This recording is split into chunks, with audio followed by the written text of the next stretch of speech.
We'll get underway with our first joint Nelson-Tasman committee meeting.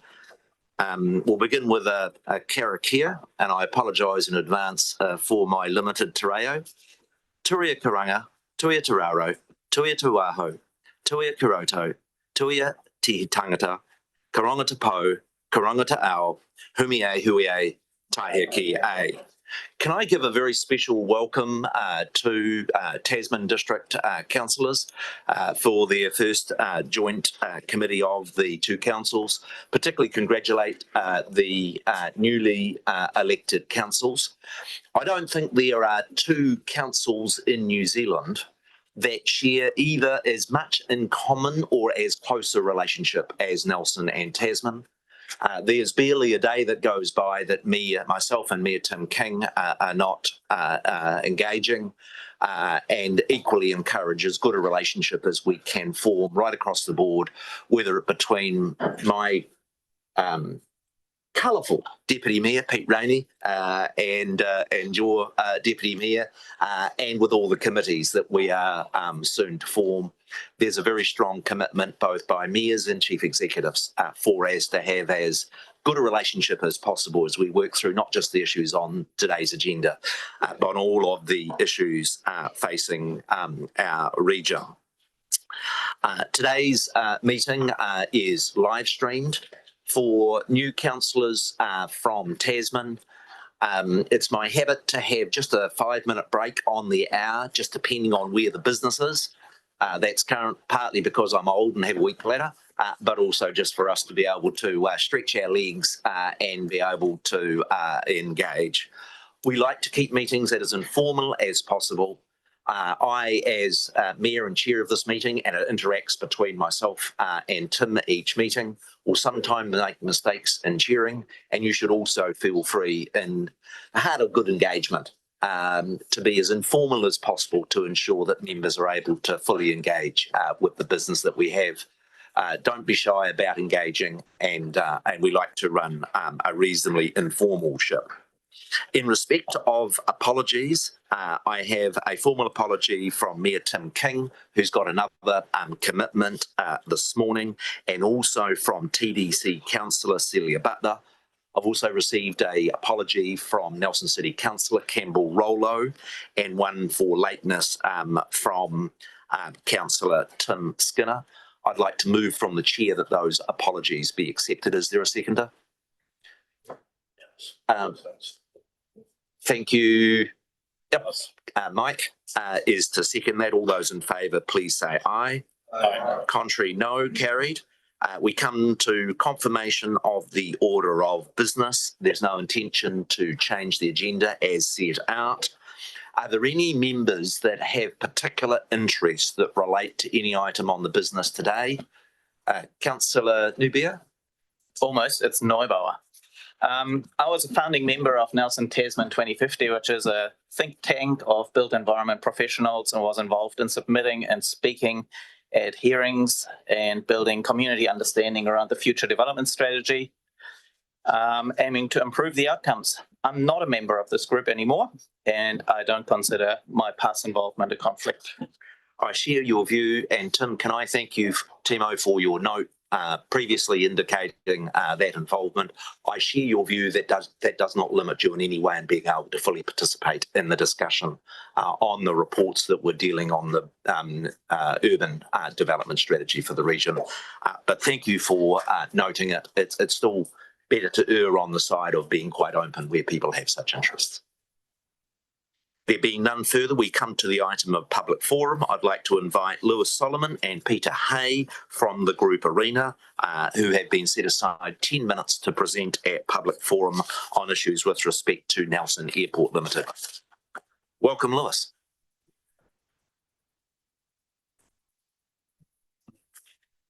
Good morning, everybody. My name's Lewis Solomon. I have an apology from Peter, who can't be here today, so I'll be flying solo.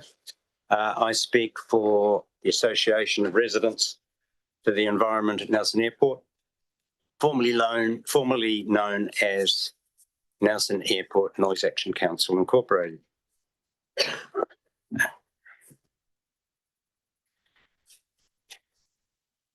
I want to speak today about the Joint Committee's statement of expectations. Expectations of IHL and thus expectations of Nelson Airport Limited, our prime interest. I will start with a question. How can this committee prepare a statement of expectations in a vacuum without knowing, or indeed making any attempt to know, the expectations of those who live adjacent to the airport? And a disclaimer here, I live nowhere near the airport, nor do I have any property interest near the airport. Nelson Airport is unusual, and it is surrounded on three sides by residential areas, and in the case of Tahunui, a long-established residential area. Contrary to popular belief, there is no curfew at Nelson Airport, as there is at 4 other New Zealand airports which are similarly surrounded. So given those two facts, I'll describe it as unique in New Zealand. Therefore, this committee, in preparing a statement of expectations, must give consideration to the impact of the airport's operations on those who live adjacent to it.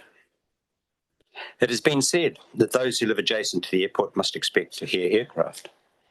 I completely agree, but our society believes that there must be a curtailment of unnecessary noise, especially noise between 10 p.m. and 6 a.m, to enable the residents, and especially children, to get a period of sleep with as little interruption as possible. Certainly, no resident expected to hear this racket at 11:31 p.m. on the 16th of August. Audio 1, please.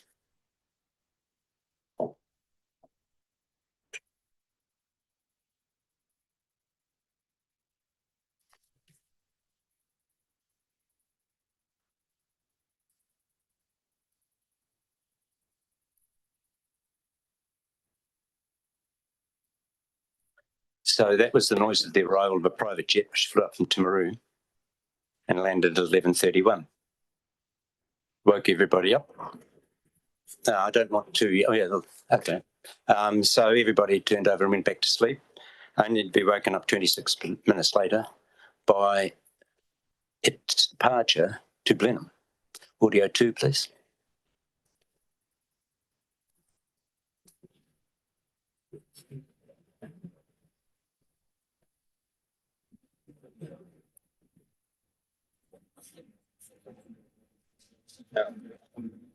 In terms of volume, that would probably be similar to your neighbour starting up a chainsaw at 11:31 p.m, which I'm sure would not be your expectation. Certainly, no resident expected to read in the newspaper on the 12th of November that Nelson now has its own jet, ready to fly anybody to anywhere at any tick of the clock. And here is the sample of the racket it made at 4:34 a.m. on the 1st of November, when it flew person or persons unknown, departing just 86 minutes to Auckland, departing just 86 minutes before the Air New Zealand scheduled flight. Audio 3, please.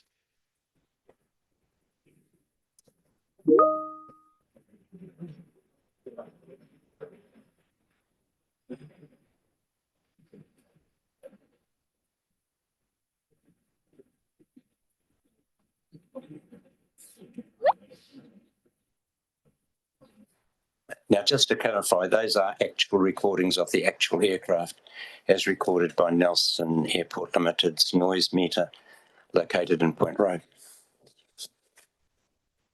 So you may ask, what are the expectations of ARENA's members? 1, we expect a complete curtailment of all movements of the noisiest aircraft, and at this time that means private jet aircraft, between 10 p.m. and 6 a.m. We do not believe that these flights confer any significant benefit on the Nelson Tasman community as a whole, which, if it existed, would balance the detriment caused to the Nelson community by the environmental nuisance they cause. And just reflect here, if I have a few moments, the presence of a private jet located in Nelson might benefit 0.1% of the total Nelson Tasman population who want to spend $14,000 on a flight to go to Auckland. And it's to the detriment possibly of 10% of Nelson population. Makes no sense. Secondly, we expect Nelson Airport to be a good neighbour and consult with the adjacent residents on matters that affect the environment. Thirdly, we expect the Nelson Airport will exhibit a sense of social and environmental responsibility by having regard to the interests of the community in which it operates, and by endeavouring to accommodate or encourage those when able to do so. We didn't make that up. That's in Local Government Act Section 59, which of course, as the airport is a net council controlled trading organisation, that clause binds the airport, but curiously does not bind the port yet. Any questions?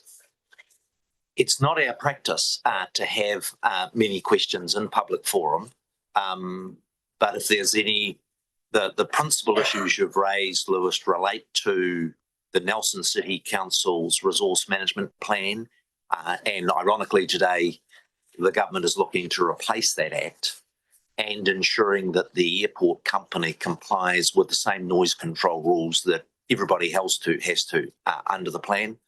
If anybody had a particular question, I'm not going to hold it back, but it's not our practice at public forum. It also refers specifically to this committee's statement of expectations, does it not? Yes, but just like the port company or NELMAC or the airport company and other trading entities, the expectation of the Nelson City Council, I'm not going to speak from my Tasman friends, is whether the business is owned by the council or not, they have to meet their regulatory requirements under the RMA. It is the RMA and its restrictions on noise of which there may be a valid issue. And one of the things that will no doubt flow from the government's reforms today is the rewrite of our plans for our city and region, including rules around noise that may impact on the airport. But just because a company is owned by the council doesn't change its regulatory obligations with respect to noise. That's not to discount the issues, it's just to say that is the right approach to us. But the fact that it's joined by the councils means that it's also subject to the Local Government Act and Lagoima. But the Lagoima and the Local Government Act do not regulate noise, and your principal concern is the noise from these jet craft movements, which is a fair and legitimate point and something we may choose to raise with IHL and the airport company when we hear later from this morning. Thank you again for your presentation at public forum. Unless there are any urgent questions, we will move on to the next item on the agenda. I have a question. Sorry? I have a question. Oh, I'm sorry. I didn't catch you online and I haven't got you there. You're most welcome, Mark. It's more just a procedural matter. When the recordings were played, they weren't being played in the live stream, so we couldn't hear them. We'll send them to him. Mark, I'm happy to send them to you. We would much prefer to have you in the room. The standing orders in Nelson, and I remind you of the Mark, is that it is not automatic. To be able to attend meetings remotely, you're required to apply to the chair to do so. I am very liberal and do so where people are on holiday or the like, but I would remind you of our standing orders, Mark, that there is a requirement to attend in person unless you've got good reason not to do so. And it is my intention and practice to apply that. In respect of other councillors around the room, the approach I take is if you've got good reason, that is that you may be on holiday, you may be unwell, of course I welcome that, but I do expect an application to be made in advance. The meetings that are held at the Nelson City Council are under Nelson City Council standing orders. It is for Tasman to determine its standing orders when it hosts meetings at its presence. But we will get you those recordings sent to you, Mark. It would be useful if they were actually provided with the live YouTube feed or whatever you're doing so people can hear it. Just as a matter of course, since you've raised it, I did actually contact the governance team and they provided me the URL link to the Zoom meeting. But thank you very much for highlighting your approach to meetings. Probably doesn't align with business practice, but anyway. Can I also just ask another question, not really related to this one, but there was supposed to be a presentation from another group, and for some technicality, it appeared that they weren't being heard. But I understand the chair has a discretion. Did the chair not exercise that discretion? What's the story there? Yes, the standing orders for public forum are that an application needs to be lodged 2 days in advance. With our meeting being at 9:30 on the Tuesday, that would have required an application on working days by 9:30 on Friday. An application was made by the Te Hunanui residents on yesterday. That was too late. That was the first reason. The second reason is this. The Te Hunanui Business Association is now the last party to the appeal on Plan Change 30 that is before the Environment Court. Those proceedings are taking place, and my understanding is that the Te Hunanui Business and Citizens Association is required to lodge their documents with the Environment Court next Monday. The standing orders are very clear that we are not to hear at public forum matters that are before the courts. And so that was a second factor, Mark, that affected my decision not to allow that. I'm pleased to inform the joint councils this morning that the golf club and Nelson Airport Limited have just issued a press release announcing that they have resolved their issues on Plan Change 30. And I would commend both parties for coming to that sensible resolution. The one outstanding appeal now is with the Nelson Business and Citizens Association, and I would equally encourage both the airport and the association, if they could, to be able to come to a resolution, an agreement in respect of Plan Change 30. So that's the situation there, Mark. There are no further questions. We move to item 5.1 on the agenda. It is with respect to the 2025 Future Development Strategy Implementation Plan, and invite Bridget and Mandy to the table.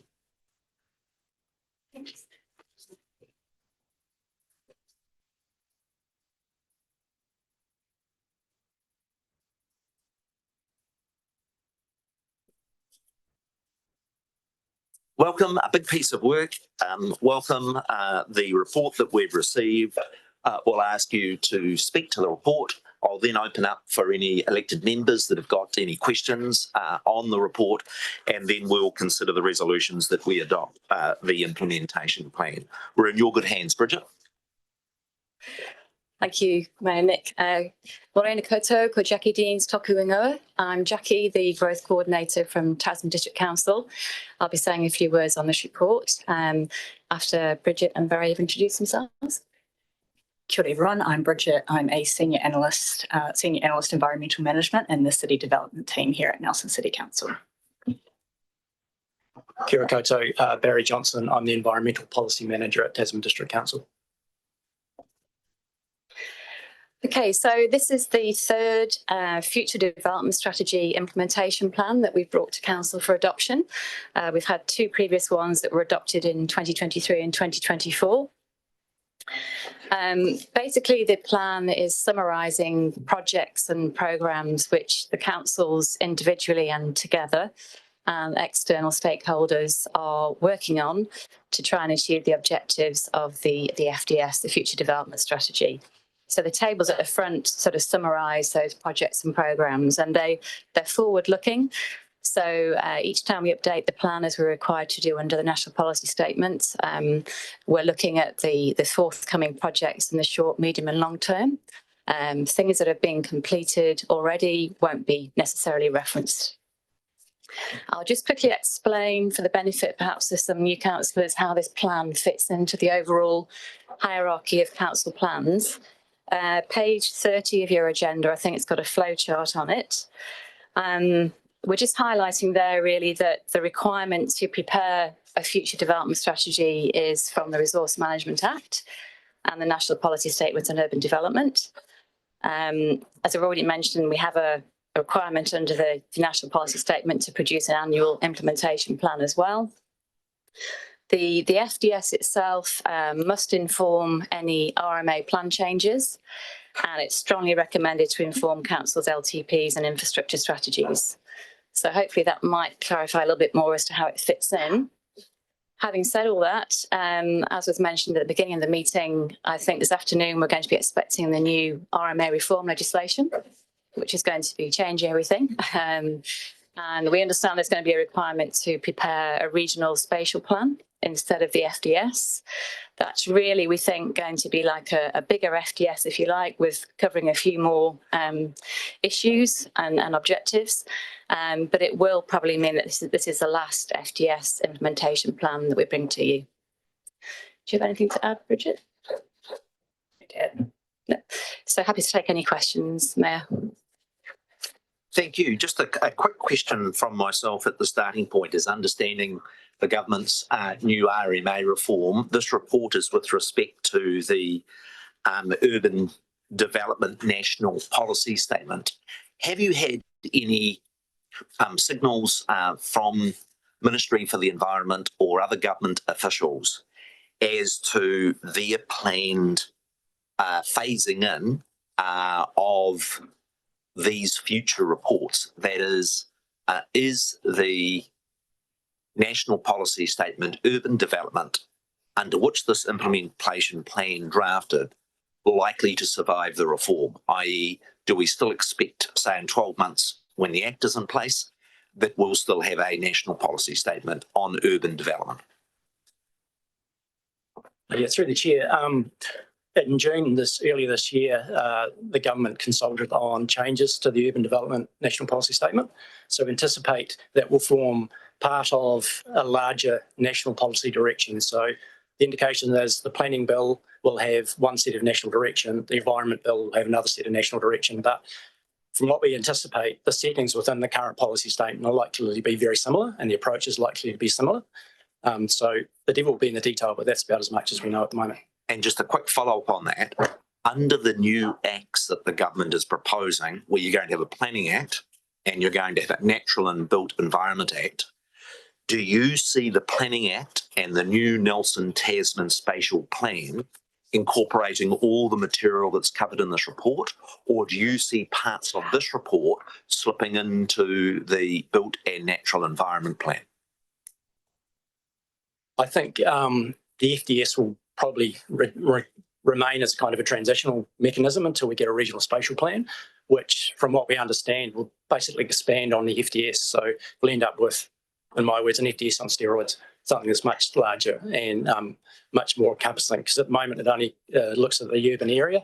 A regional spatial plan will look at the whole region, including the coastal marine area. So it'll be an expansion of what we currently have. Thank you. Other questions? Councillor Courtney, and then I'll come to Councillor Newbeer, and you'll have to help me with your pronunciation, and I apologise, Timo, if I get it a bit wrong. You can feel free to machinate my own name in the process. We'll go Councillor Courtney first. Thank you, Nick. Through you, welcome, Bridget, Jackie and Barry. And where's Mandy? Good. I can relax now. I really do need to know, and I may have missed it this morning. I was up early hours trying to see possibly where it was. And I'm talking about Hill Street North. I just cannot see it in the plan or indeed in the strategy that the plan flows out from. So, and now I'm talking about the potential link road between Hill Street North and Suffolk Road. Now, my memory tells me there's about 800, possibly 800 homes able to be built in that area. And I'm trying to contain myself, but I am a little alarmed that that hasn't been picked up. Would you like to comment on that, please? Through the chair, my understanding is that it's not in our LTP and that is why it's not included in the FDS. Sorry, I couldn't hear your answer. Could you just use the microphone a bit stronger? I know with the full large group of councillors. I've just noticed the Christmas decorations. You're allowed a classy outfit. Yeah.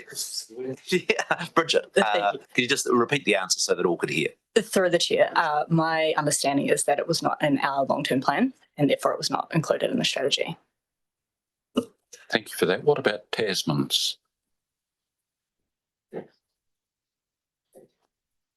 Through the chair, as I understand it, it falls within Nelson's boundary. So although the strategy was joint and it does identify future infrastructure towards the back, as Bridget's already said, because it wasn't in the LTP at that time in 2022, that's why it's not part of the strategy. Can I just tease out from that? There were two parts to Councillor Courtney's question. One was the road and the other was the potential for about 800 homes. What is the status in the future development strategy of any zoning of that area of land behind Saxton Field for housing under our future development strategy? Are we identifying that as a potential area of growth and housing? Yeah, through the chair, I understand that that site is within the FDS. It is included in the It is FDS. included. When I see the numbers in the report on the number of potential, both greenfield and other houses, is that area of those 800 homes behind Saxon Field included in those estimates of new areas?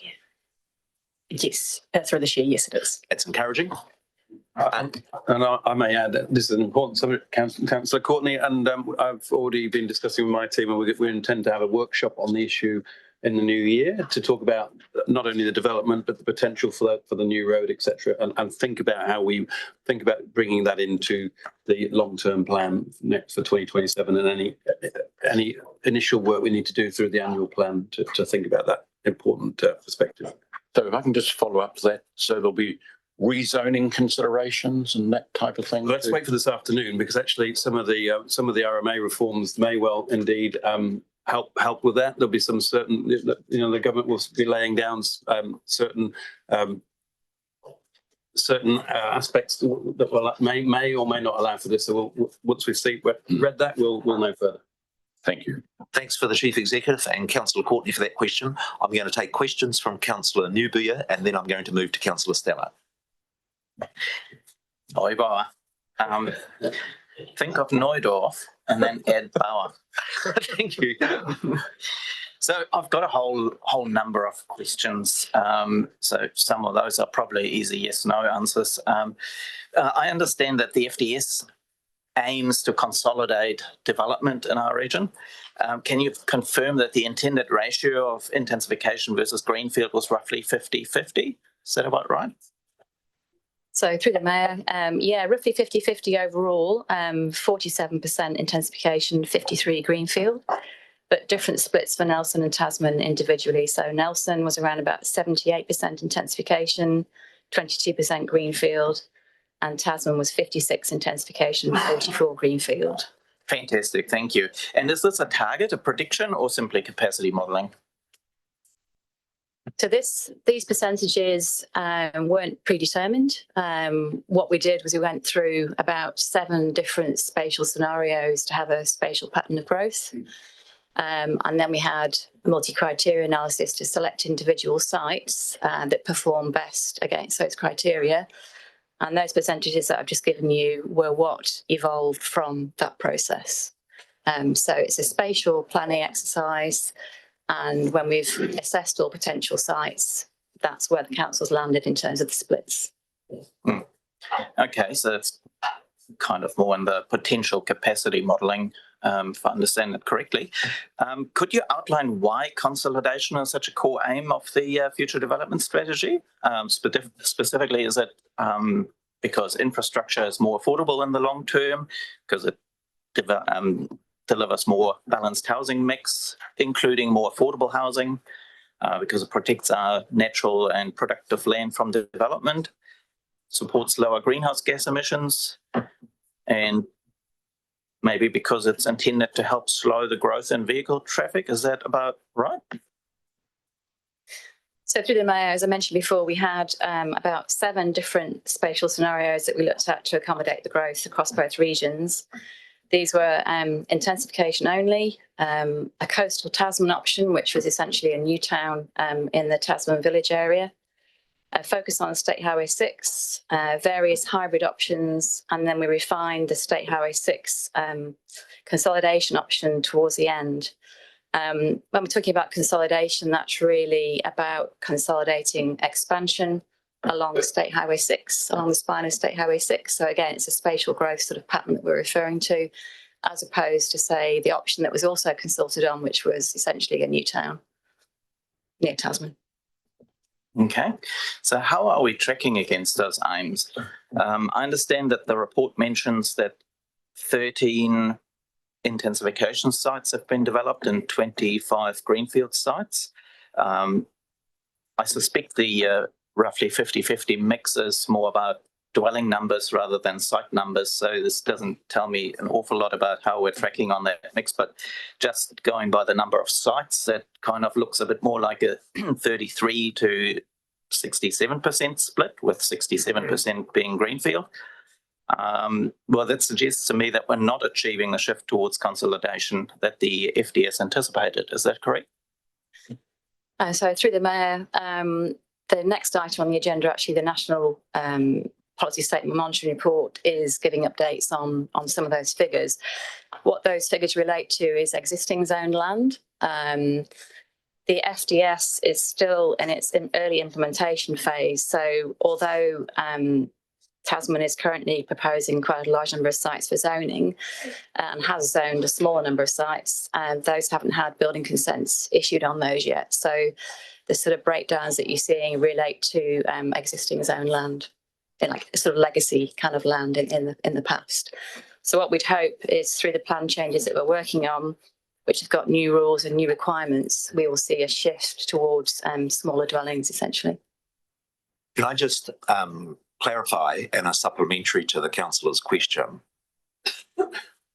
Can council officials control the applications that they receive, whether they be intensification or greenfields, or are you rather in the position of facilitating it, and the exact development that will occur will depend on where private developers choose to take advantage of the provisions? In other words, the council cannot completely control what the mix of greenfields and intensification is, because it depends completely on somebody being prepared to invest their dough and proceeding. Through the chair, yes, that's correct. The response is market-led, and it's reasonable for that split that Councillor Neubauer mentioned over before. That split is reasonable to change over time, and intensification will take longer to come online than greenfield developments. If I could just add to that, the Tasman plan changes that we're doing at the moment and have done recently do have rule requirements in them to have a certain percentage of smaller sections. So we are trying to exert a bit more influence over the sort of typology we get coming forward. Thank you. Further questions? Yes, I do have one more. Oh, actually a few more, but this one is a burning one that also directly goes with what you just alluded to. I'm just trying to understand what's driving the lack of progress that we're seeing in achieving these objectives, and I wonder whether some of that is the abundant supply of greenfield land, and the fact that we're actually even signalling more through the FDS, despite the clear warnings from property economics and inside economics at the conception of the FDS that this would undermine the uptake of intensification. So basically, we're dealing with a very low uptake of intensification. Could it be that that is actually caused by the actual strategy of the FDS? I'll start through the chair. As I said before, I think it's early days for implementation of the FDS. So generally in Tasman, our building consents, we're getting into the next item now a little bit here, but our building consents have plummeted in the last 2 years. They're now just starting to come back. So that's for all types of housing. Intensification, I think we've seen a net gain of about 15 dwellings a year in Richmond in our intensification area. But our plan change 81, which we may notify in the near future, does have a different rule framework for intensification, which is more enabling than our current rule framework. So we would hope that that would achieve more. Did you want to add anything? Can I just, for members, I've got Councillor Stallard, Councillor Anderson and Councillor Walker wanting to make questions. I think it's helpful for the discussion if we cover off the topic. And the topic you've raised is a very important one. What I'd like to do is to follow up with any further questions relating to the topic that's been raised around this balance of greenfields and intensification, and then move on to other topics. So did Councillor Stallard, Anderson or Walker have further questions on this issue of intensification or a new issue? Councillor Stallard, new issue? Anderson, with your questions with relation to the topic of this balanced greenfields and the like? What about Councillor Walker? No, let's go to the new topic then. Councillor, you had a further question on the remaining topic. Yes, please. The other thing that I'm wondering is whether the low uptake that we're experiencing is to do with the poor build examples and the lack of vision that basically doesn't coordinate any of the examples. So leaving some resistance to intensification, being actually a design problem rather than a density problem. Is the absence of neighbourhood plans part of the issue? The fact that we're not actually coordinating intensification and therefore the outcomes aren't desirable. Through the chair, we haven't seen any evidence of that. Certainly surveys that Jackie have done is that the residents find them very attractive, the new builds. Sorry, I've lost my train of thought now. Oh yes, neighbourhood plans. So yes, we do have neighbourhood plans for Richmond.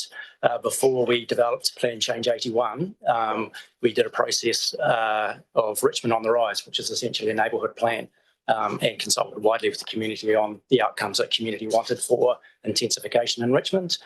We've done the same recently in Mapua, and we're looking to do that in Motueka in the coming months or years as well. So that is a process that we've gone. The FDS identifies the areas. We have a bit more of a fine-grained vision through neighbourhood plans or master plans, and then we implement that through plan changes.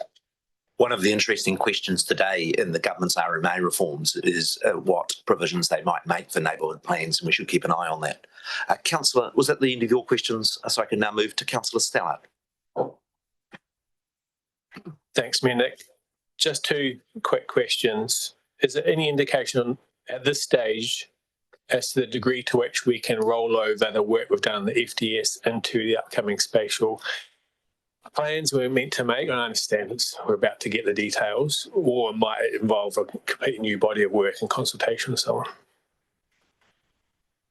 Through the chair, all indications are that we will be able to roll over the material, but I anticipate as part of that we will have to consult again as well, because it will be a new instrument, a new process. So go each way. Thank you. And just following up on Councillor Courtney's question or comment about the Hills Suffolk Road, I assume that if we're going to build hundreds of houses in that area, then pretty soon there'll be some kind of road connecting Hill and Suffolk. And the question might simply be a planning or governance one, whether we want that to be a local access road serving that community, or a kind of a collector or arterial that has through traffic and higher traffic volumes. Would that be a fair summary of where we're at? That there will actually be some kind of road, it's just what kind it is and how that will affect traffic flows in the community and so on?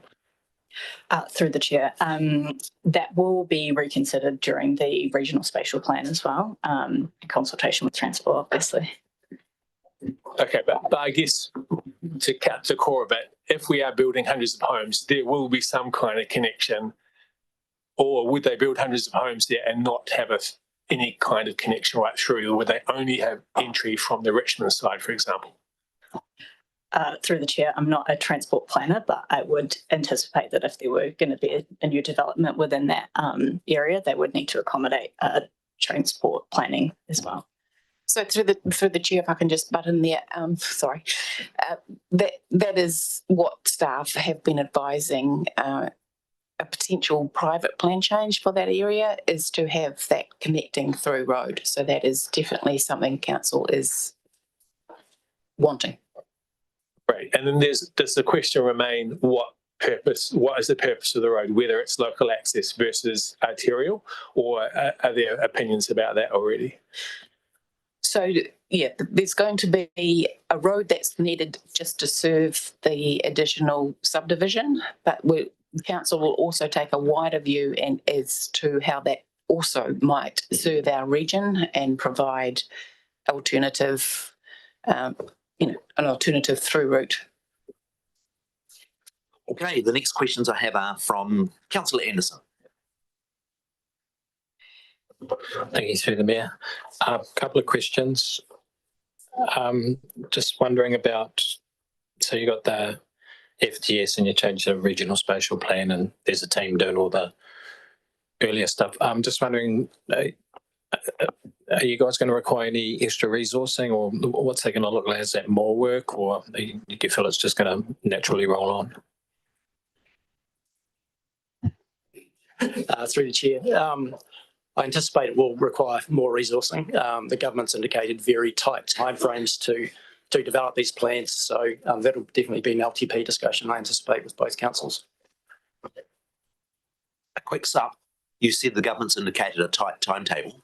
What is the timetable that they are indicating for the first spatial plan to be developed for Nelson Tasman? They've indicated 12 months from assent, so that indicating they'll all be in place by June, July next year, and so 12 months. So it's an incredibly constrained time frame. This is going to be the fastest planning in the West. All right. I think the first generation of RMA plans for others took about 8 years. So it is going to be very challenging for both staff and elected members. Sorry, Councillor Anderson. That's okay. A couple more questions. Just looking at iwi hapu aspiration 2.1. Do you know, it doesn't matter. I noticed that Ngāti Koata, Kuia and Whakatuma Marae weren't part of the collection of values and aspirations. Is there a reason behind that? For the Mayor, sorry, did you say weren't part of it? I see that you've listed all the other iwi and marae, but Ngāti Koata and Kuia and Whakatuma Marae are missing. That's on page 30. Yeah, so it was quite a challenging time because it was in the COVID era. It's just sort of soon after COVID, and so different iwi from Te Tauihu, could participate to a different extent. We certainly tried to involve all iwi as well as the marae as well, but there were varying levels of input at that time. Yeah. And the last question, in and around consultation, I get told off by youth, aged and disability in and around not being included in conversations early on. I'm just wondering whether it's a consideration or a piece of work that someone's looking at. So through the Mayor, yeah, I mean, would agree with that. I think, as I mentioned before, it was in a strange time that we were doing the FDS, so it was even harder. We did have the youth councils involved from memory, but we couldn't go along to public events like we might do today. But certainly for the regional spatial plan, that's something that I think we want to work a bit harder on, trying to involve all groups in the process. Yeah. Oh, sorry, and Rainbow, I always forget that one and get told off as well. Thank you. Councillor Trinity Walker. Thank you, through Mayor. Councillor Courtney brought up a good point this morning with regards to Hill Street and the responses that wasn't in your long-term plan. I guess my question is, how many other sites are in the FDS that aren't in either council's long-term plan? Are we aware of any of those? The second part of my question is, as we transition, and obviously we're going to have an announcement today, so that's going to make all the decks, the chairs on the deck shuffle and move considerably. So we probably shouldn't even be having this conversation right now in light of what's coming. However, we tend to do these things. So when we morph from the FDS and we go into the spatial plan, does that allow the scope to include the hill streets and other areas wider within Tasman District Council into a spatial plan? Through the chair, I understand that it was the road that was not included in the long-term plan, not the sites. The sites are specific to the FDS. Just through the Mayor, on the other part of the question, as I understand it, really, when we start the regional spatial plan, everything's up for grabs again, really. It's a new plan, new process. We'll replace the FDS. Having said that, we'll have to wait to see what comes out today, but we expect there's going to be a lot of prescription in the process and the plan. And that's so that all the regional spatial plans can be standardised around the country to form a national spatial plan. So we perhaps won't have as much flexibility as we had with the FDS in terms of how the plan looks, but we'll have to wait and see. I can't help being cheeky, Councillor Walker, and say that your Nelson colleagues would welcome a TDC contribution towards the proposed link road between Suffolk and Hill Street North. And I could be just as cheeky back saying, do you want to fund some roading in Motueka so we can get some development over there? Good on you. One all. Low blow. Councillor Walker, does that complete your questions? Yes, it does. I next come to Councillor Skinner, and then I'm going to go online to Councillor Greening. Councillor Skinner.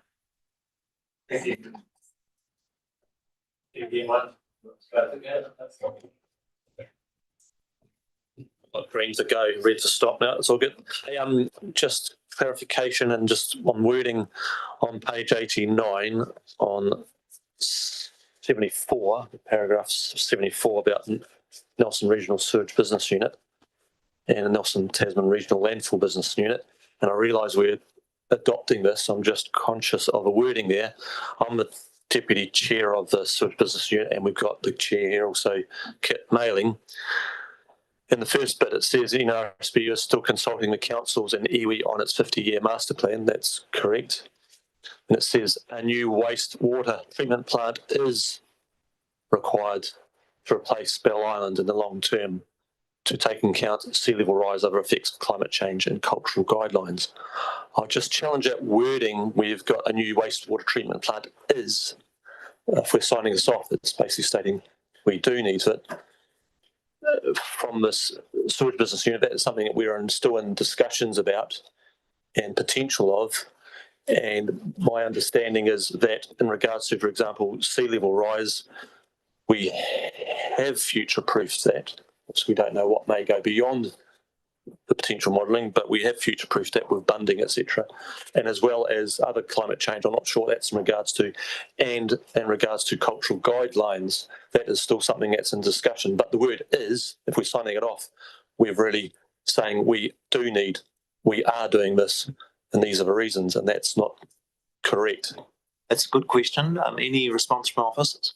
Through the chair, we do consult directly with NRSBU and NTRLBU, Regional Landfill, on the specific wording. So they were consulted as part of this document. Okay, well, I'll just put a correction. With all due respect, my understanding, and I've been on this committee for a long time, and as deputy chair of that, there is a process under place. We are working very hard and future-proofs for much of this, and so to say that that is required to replace Bell Island, that I wouldn't be able to support is where we're at. Councillor Skinner, you raise a good point. And I want to be fair to the planning staff because this report brings together officers' reports from a number of different areas. I don't like to put you, Mr. Richard Kirby, on the spot. That's not sure. But from my briefings that I've received are consistent with Councillor Skinner's position, and that is that the word may be more appropriate to be maybe rather than is required, may be required. But Richard, I'd defer to your expertise. Yeah, my understanding is may be required, not is correct. So can I just... Thank you. I mean, you've got the chair and the deputy chair here who have formulated this and shaped this. Sure. Both past and present and current. That's exactly the reason why these reports come through. That's why I'm here today. I would prefer if our planning officers were comfortable to have the word is changed to may. As the Chief Executive, I would say I'm very comfortable to change the wording to may. Thank you. All right, and just a quick request as to how that come about as is. I'm being respectful here, but there was response was that there's been discussion with the entities. I just like a little bit of explanation if it's possible, maybe not now, but later, and how it came about as is. Because these things may seem small, but they very much define the public and our decision making going forward. I think it's important that it is accurate, but I also think that we need to. This strategy document is a high-level document, and when it comes to detail elements, whether it be hospitals or others, and there are some things in there that may not be absolutely correct. It's not a binding document in that sense for these other things, but it's important the correction has been made. Well, especially the new council going forward. Yeah, absolutely. I think that's the very reason we have members sitting on committees and trying to ensure these documents are as accurate as possible. And I appreciate the correction that has been made to make sure that's accurate. I'd now like to come to Councillor Greening and then Councillor Brand. The floor is yours, Councillor Greening. Thank you. Just responding to some earlier discussion, Hill Street. My only concern there is the fact that Saxton Field gets some pretty good television coverage when cricket is played there. And one hopes that any development of housing in that area does not affect the beautiful hill landscape behind it, which is quite an attractive feature and no doubt entices some people to come and live in our region. And I would hope that is not lost in any housing development. And I'll just leave that statement there. Would officers like to make any comment? That we're in the question mode, and so I'm happy to refer that question to officials as to whether that would be a consideration. So through the chair, the discussions we've had with landowners to date haven't involved the development going up the hills at this stage. It's mainly been on the flatter areas, the lower areas. Further question, Councillor Greening? Yeah, so hopefully Nelson, because I'm not in Nelson, looks to preserve those hills in whatever way it can do, and I will leave that to the members of Nelson Council to explore. But that's my concern there. In relation to the implementation plan, just want to get a few questions in here. So this is predominantly about staging of implementation of the existing FDS. Is this the opportunity to reset that staging and maybe place greater emphasis on intensification rather than the greenfield development that clearly, as the economists indicated at the early stages of the FDS, would be heavily leaned into before they leant into intensification? Officers? So through the Mayor, as I mentioned earlier, one of the scenarios that we did consider when we did the FDS was intensification only, but that didn't provide anywhere near enough houses to meet demand over 30 years, which is why we moved into a consolidated spatial planning approach. I think your question was also referring to the possibility of sort of reviewing the FDS at the moment, which we're not in a position to do that because there's strict requirements in the National Policy Statement on how you go about that. So, not exploring the review of FDS, I'm exploring the implementation plan. Okay. So there will be a future process, more likely to be under the new Spatial Planning Act, about what view we take about that. I understand that. I'm just talking about today's implementation plan. Correct. So today is not the opportunity for us to review Yes, I have acknowledged that. I'm asking about the implementation plan. Sure. And I think, are you satisfied with the answer you got from officers? No, they went off and talked about the review of the FDS. So I'm just trying to understand, is this the opportunity to somehow shift the field so that there is now a greater emphasis on intensification rather than greenfield? Is this our opportunity, or are we waving as it goes past? Well, I think your problem, Councillor Greening, is that involves changing the strategy. This is not the opportunity to change the strategy. This is about the implementation plan. Yeah. So I'm just wondering whether, given we've set in the FDS greenfield and intensification areas, and it was, I think, 4753 or something along those lines, and reading the monitoring report, which clearly shows that everyone's leaned in very heavily to greenfield, which is understandable, as the economist pointed out in the development of FDS, and it's acknowledged here that the FDS was certainly not unanimously supported by this joint committee. Do we have now the opportunity to somehow, in our implementation plan, shift the dial so we see more intensification rather than just watching as more greenfield is built as we wait to reset the FDS or what will be the spatial plan further down the road? Can we start through this implementation plan, shift the dial on intensification? I'm happy for officers to answer that, but there is a wider political question that actually ultimately rests on all of us. And that is, we only have the power to change the rules by which people apply. Our council, for instance, Councillor Greening in the central city, waivers all development fees at very substantive cost to encourage intensification. But I don't think we can say to officials, well, we're going to hold you to account for what the private sector choose in responding to the planning rules that we set up, because ultimately we don't control that. We can't control. And I understand that. What I'm saying is we have an implementation plan where we could maybe shift the dial on what we want to release in our FDS to lean it more towards intensification than greenfield. But the question that raises, Councillor Greening, and I think would be contrary to the RMA and the Minister's direction, we are able to encourage intensification, but what we're not going to do, and we can't, is say we're going to block people doing greenfields to force them to do intensification. That is outside the parameters of what we can do, and I don't think our officers would be able to do that through the implementation plan. I'm happy for them to provide guidance on that. I just read 4 where it said this is staging of implementation. We are controlling the staging. Sure, but mate, what I'm hearing you proposing is that we stop releasing greenfields to try and drive more intensification. And I think that is contrary to the NPS and contrary to the direction that we've had from government. But look, I prefer officials to answer. I don't agree with the intent. I think that's the wrong approach. They're welcome to have different views around the table, but we have to act within the law and within the bounds of the national policy statement. I'm happy to have officers further answer that, Councillor Greening. So just through yourself, Mayor, a couple of points, I guess, is, again, the next agenda item is looking at existing zone land and how consents are coming through on that. Those are not FDS sites. And the other point, I guess, is in terms of what Tasman's doing, at least, we are proposing to zone all our intensification sites in the FDS as part of Plan Change 81. We don't have any others apart from Muchvika North to do. And Plan Change 81, a big focus of that is on medium density housing intensification, and we have postponed Richmond South greenfields to a later date because we don't need that at the moment. So we are trying to focus on the most dense sites, if you like, and intensification.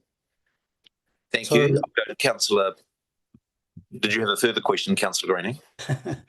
So I'm still not getting an answer. Is can we, in our implementation plan, shift the focus? But if the answer is shifting the focus by stopping greenfields, the answer is no. Well, that's not what I'm saying. You're saying that. I'm saying, can we? We're not stopping greenfields. I'm saying, can we shift the stages of the implementation plan towards more intensification? Well, as I've already said, Plan Change 81 rezones all of Tasman's intensification sites, so I don't see what more Tasman can do. I don't think I can take your pursuit of that issue further with the officers, and I'll come to Councillor Brand.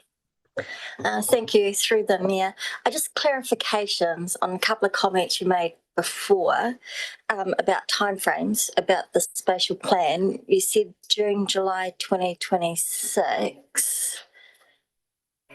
I'm just sort of trying to put that into the time frame that the government has actually given us, because it said the select committee in 2026 and in place for the next election for the split of the RMA and the process they're doing will go out for public consultation and through that process, and that the long-term plan of council will come into effect in 2027. So you mentioned by June, July 26 for TDC and NCC to do their spatial plan. How does that fit in with that time frame if what is out in the public from the government talk about 2026 actually doing public consultation and the select committee process, and 2027 actually being the council's spatial plan, long-term plan requirement? Okay, so just some clarification of those timeframes. I'm not expecting the bill being introduced today to be passed until this time next year, or roughly before the election. Yeah, through the chair, that's the information that I've received. I had a confidential briefing on Friday from the Ministry for the Environment. The timeframes I indicated were, yes, bill introduced before Christmas, select committee early 26, passed into law middle of 2026, and the bills require 3 plans, actually. This regional spatial plan is one of 3. And the timeframes have been indicated as 1 year to complete the first one, and then once complete, a further year to complete the other 2 plans. I'm sure those timeframes will get pushed out. So actually, most of the work will come in the second 2 plans, the urban built environment plan and the natural resources plan, which will follow and form part of a wider package of 3 plans. So there will be funding requirements for those that can come through the LTP. There may well be an annual plan discussion before that if there's more resourcing required for the first plan, for the regional spatial plan. So we would put, say, placeholder funding into our long-term plan while we wait for the finalisation of what the government is going to basically tell us how we are going to carry on once they re-sort out what they're doing around the RMA process. Through the chair, that will come before the long-term plans are finalised. So if the bill's passed into law as anticipated in the middle of next year, there will still be time to look at LTP budgets before they are introduced and consulted on. Okay, I'm just thinking about our own public consultation process and our own processes around our long-term plan and organising funding, and maybe it's just more about placeholders. I think you raise a really good point, and I think a point that the chief executives and the two mayors needs to think about is if the government is setting down a very tight timetable of delivering a spatial plan within 1 year of the passage of the Act, and that passage of the Act is scheduled for about October next year, I think there should be a discussion going on between the two councils about us starting our work earlier than that. And some of the pertinent questions that have been asked by a number of colleagues on issues, I think it would be good to get those discussions started early, because many of those issues are going to be best resolved in how we deliver that spatial plan. So I would be advocating for us making an early start. Even though we won't have the detail of all of the legislation, we've got a good idea where it's going, and I think the earlier we start that process together, the better we've got to do that. So they're good questions to ask. I've just got two short, sharp questions to add at the end. I was a bit disappointed to see that the Berryfield School, I know it's in Richmond, but it adds to the traffic issues of the large number of families on that side having to cross State Highway 6. I was disappointed that the Ministry of Education was not indicating any progress on that schools. Have we had any discussion about putting some greater pressure on the ministry, because it does impact the traffic flows for the wider region? Yes, so we've had a large number of meetings with the Ministry of Education. We'll probably work more closely with them than the other stakeholders, actually. It is very much still our intention to provide a new school there. It's just that it is subject to the annual budget process, and is subject to prioritisation with other schools being put forward in the country. But it is still very much their intention. My last question, this future development strategy implementation plan accurately reports on a significant number of plan changes that are going on.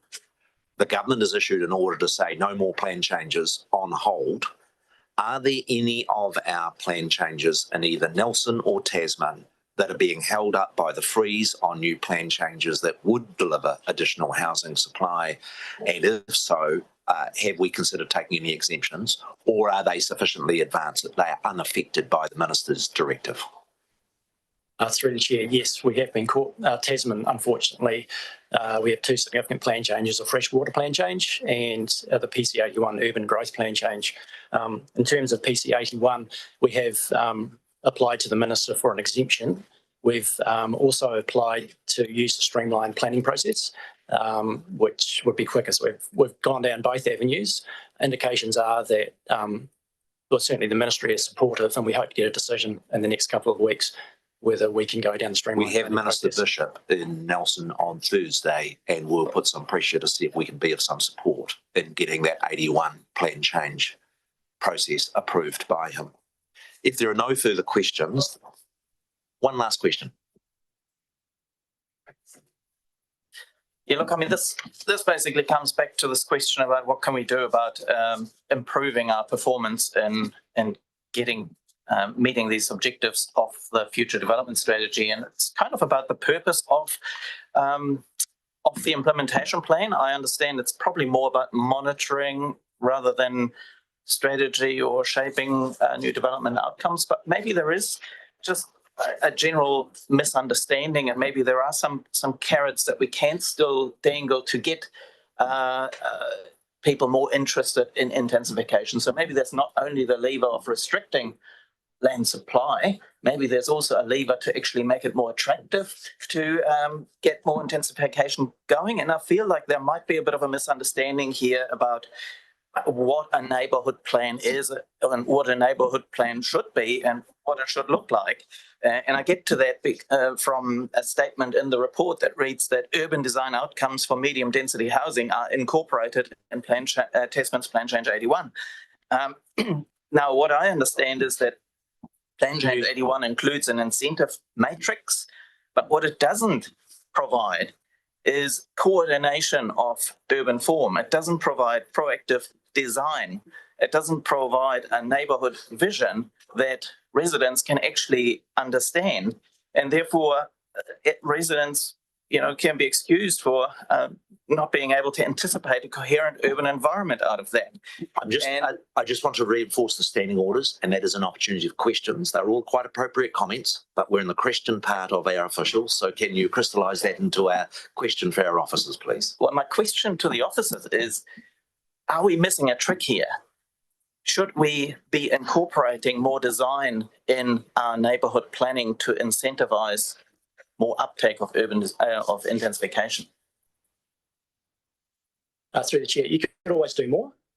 We have done significantly more than in the past, and I think it's a reflection of certainly Richmond and with its growing pains. It is essentially still a bit of a small rural service town, and we are seeing it transform into something a bit more suburban. So, in terms of urban design, it has come from a very low base, and the work in recent years has certainly built on that, and we can always do more, that's for sure. Yeah.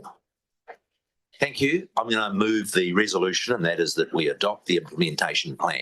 The read amendments are words that have been added as a consequence of the issue that was raised by Councillor Skinner, just to get the wording of that correct. Is there a TDC councillor prepared?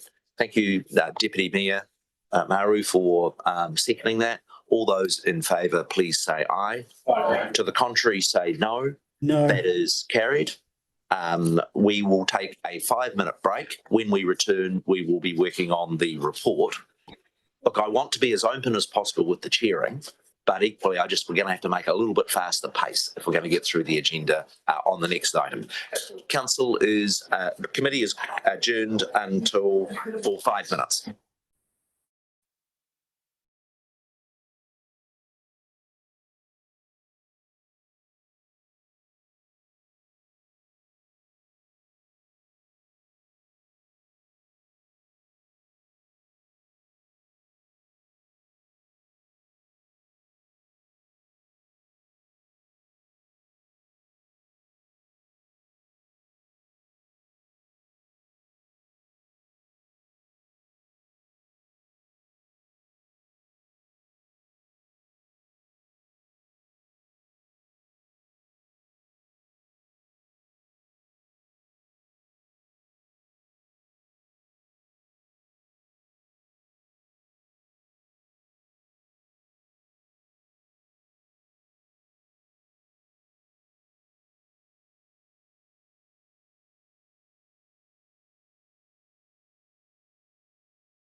How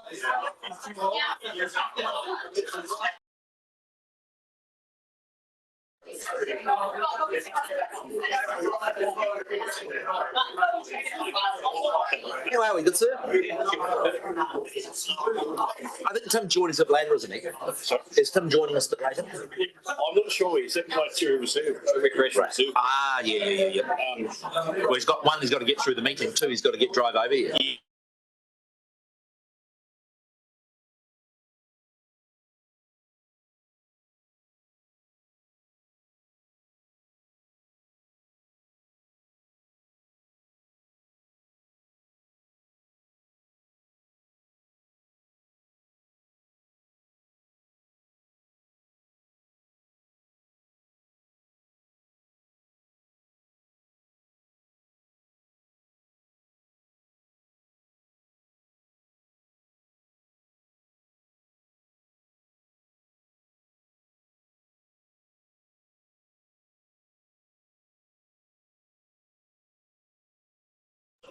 We come to the National Policy Statement report, monitoring report on page 63 of our agenda. And again, I hand over to the team to make some opening comments on the report. I've had one comment registered over the break that the Chief Executive should take note of, is that the biscuits that are provided at TDC are far superior to those at Nelson City, and the complaint is formally noted. How's your lunch, people? Point of order, lunch. All right. Touche. Exactly. Okay, who would like to take us through the monitoring report, please? Good morning. Again, the next item on the agenda is the annual monitoring report. So a couple of key things from this report is that across the Nelson Tasman urban environment, the population remains stable with no change. However, there was a slight decrease in Nelson and a slight increase from Tasman, which have balanced each other out. Jackie mentioned this earlier, building consents in Tasman had a huge drop-off from previous years in 2024, but have started seeing a bit of recovery in 2025. Nelson's building consents, and I'm just going to double check that I've got this right. Sorry, I missed that Nelson one. I was just about to write it down and you sort of faded on me. I'm just checking my numbers. Sorry, you hadn't. That's fine. There's been an 11% increase in building consents in new dwellings. In the last quarter, Nelson has seen a slight increase and Tasman remains unchanged, just for a bit of an update. Happy to take questions. The interesting thought I felt in the figures, and I'd be interested in officers advising, is that there was a 70% drop from peak in Tasman building consents from peak, as compared with about a 13% drop in Nelson. Do officers have any sort of insight and as to, it seems, looking at the data, that the building industry in Tasman is a lot more subject to a rough ride, very high ups and downs with the economic mood, whereas Nelson's really quite steady. That is a relatively small reduction from peak on page 75 of the report around building consents. Why is Tasman building consents more volatile than those in Nelson? So through the chair, Nelson's building consents have a healthy proportion of commercial activities and industrial activities, doesn't rely fully on residential activities. And if not new dwellings, there's a lot of alterations and additions to existing stock. So that's why our building consent numbers dip slightly, but not greatly. My difficulty, Mandy, with that is on the page report, on page 10 of the report of 75 of our agenda, the numbers are for new dwellings, not commercial or alterations. And Tasman went from 853 at peak to 541, whereas Nelson dropped from 276 to 240. So it seems there's a greater volatility in Tasman's new house buildings than what there are in Nelson. We can't control it, but I'm just interested as to whether there's any explanation as to why that would be so. Yeah, so I can maybe help that a little bit. I think Tasman, you're right, has seen very high levels of building consents in recent years, but certainly dropped off the last couple. Part of that is due, I think, to the growth in Berryfields, Richmond West. So there was obviously a very large number of houses there, which were going through the consent process around a similar time. Right. But undoubtedly, the economy has had an impact generally on residential construction in Tasman at the moment. And is the infill in the Berryfields area coming to an end in that big subdivision? And that's probably impacted on the numbers. Yeah, broadly speaking, yeah, it's getting towards the final stages. Yeah.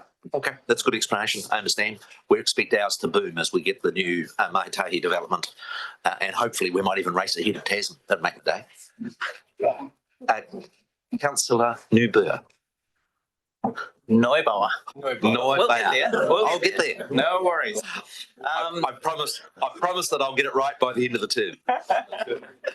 No worries. I've got a question about the affordability of our region, and especially Tasman. Now, I understand that we've had reasonably strong housing growth, maybe not so much as you pointed out over the last few years, but we have had a lot of growth, and there is always this argument that we need to make a lot of land available to keep the house prices affordable or make them affordable. But we are still, especially Tasman, the least affordable region in New Zealand. So does that actually suggest that our current development pattern, which is predominantly greenfield and low density, is not delivering the affordability and transport outcomes that we are looking for? Through the chair, this is a multifaceted issue. Income levels are one of the main inputs of affordability, and we have little control over this aspect. Developers also typically align their projects with market demand to, aiming to maximise the return on their investments. And intensification often occurs at significant costs, especially when there's higher quality construction standards involved. If I can just maybe add to that, I think one of the reasons as well that Tasman's affordability is usually worse, unfortunately, than Nelson's is we have usually a larger number of new builds compared to Nelson, which is obviously going to be more expensive. And I think recently looking at the data, if I remember correctly, we've had an increase in building consents in the rural part of our district, which is why the house floor space has gone up because of larger houses. So again, more expensive. But yeah, affordability is one of our biggest challenges still. Yeah. So if I may just ask a second question on that. In Tasman, if I understand this report correctly, 93% of our new dwellings are still standalone homes. Does that dominance indicate a lack of affordable options and downsizing options and lower maintenance homes and alternative housing types that suit different life stages? And does this lack of diversity help explain why so much of our growth now is occurring in retirement villages because people basically don't have any other options, or for some residents in unregistered tiny homes? Through the chair, people's preferences for housing often is similar to what they are already available in the region, and developers will align with what the market is seeking. So there's this kind of, I guess, this psychological component to it as well, which is people tend to gravitate towards what they already are used to. So that's part of why Tasman's housing typology is predominantly standalone housing. Standalone houses. No, thank you, Mr. Mayor. It's always good for Tasman to be beating Nelson, but probably in unaffordability is not a target we should be aiming for. But I'm just curious on the rental side of things. Do we have much work in understanding the effect of holiday homes and that kind of use on our rental situation? Yeah, so our understanding of holiday homes tends to come into play when we do our growth model for the long-term plan. Tasman's growth model does look at census data on occupation of homes, which highlights holiday homes. So we know which towns there are greater proportions of those in, and we factor that into our analysis. So that's the main time when we focus on that, really. But the national policy statement does require us to provide for all types of homes, unfortunately, and that does include tourists. I'm just wondering if we understand the percentage of rental houses that are being solely used for holiday homes or Airbnb or that kind of work. Through the chair, that information is only available every 5 years through the census, specific numbers. However, the growth model does take those numbers into account. Okay. I have one question, and that is the purpose of the monitoring report is to satisfy the government that you're making reasonable progress on meeting the housing demand figures. And ultimately, if the government doesn't think we're making sufficient progress, then they can give us directions under the NPS. Are you satisfied that with this report, officials are likely to be satisfied that we are making sufficient progress and are unlikely to have any either unhappiness or ultimately intervention from government? And that's a very difficult question to answer. I think probably the three yearly housing and business assessment is the key document that the government will home in on. And certainly for Tasman, we did write to the Minister last year explaining that we had a shortfall of housing in terms of what we can provide due to insufficient infrastructure. So we had a reply from him, and he seemed fairly understanding, but that's probably all I can say at the moment. Thank you. I'm going to go Councillor Wood, then I'm going to go Councillor Greening online, and then I'll come back to Councillor Stallard and Nabor. Nabar. We'll get there. Councillor Woods. Thank you, and through the Mayor. In terms of the demographics and going back to the mention of the census, are we forward planning in terms of changing demographics, in particular ageing population and their desire for smaller housing? Through the chair, this is a component of AMP writing planning for Nelson City especially, but I can only assume it would be for Tasman too. That is taken into account. We're aware that there is an ageing population and that's going to severely affect us and the way that we build our urban form over the coming years. Might be also useful just to add that Bridget and I had a look at the census data on migration recently into Tasman and Nelson.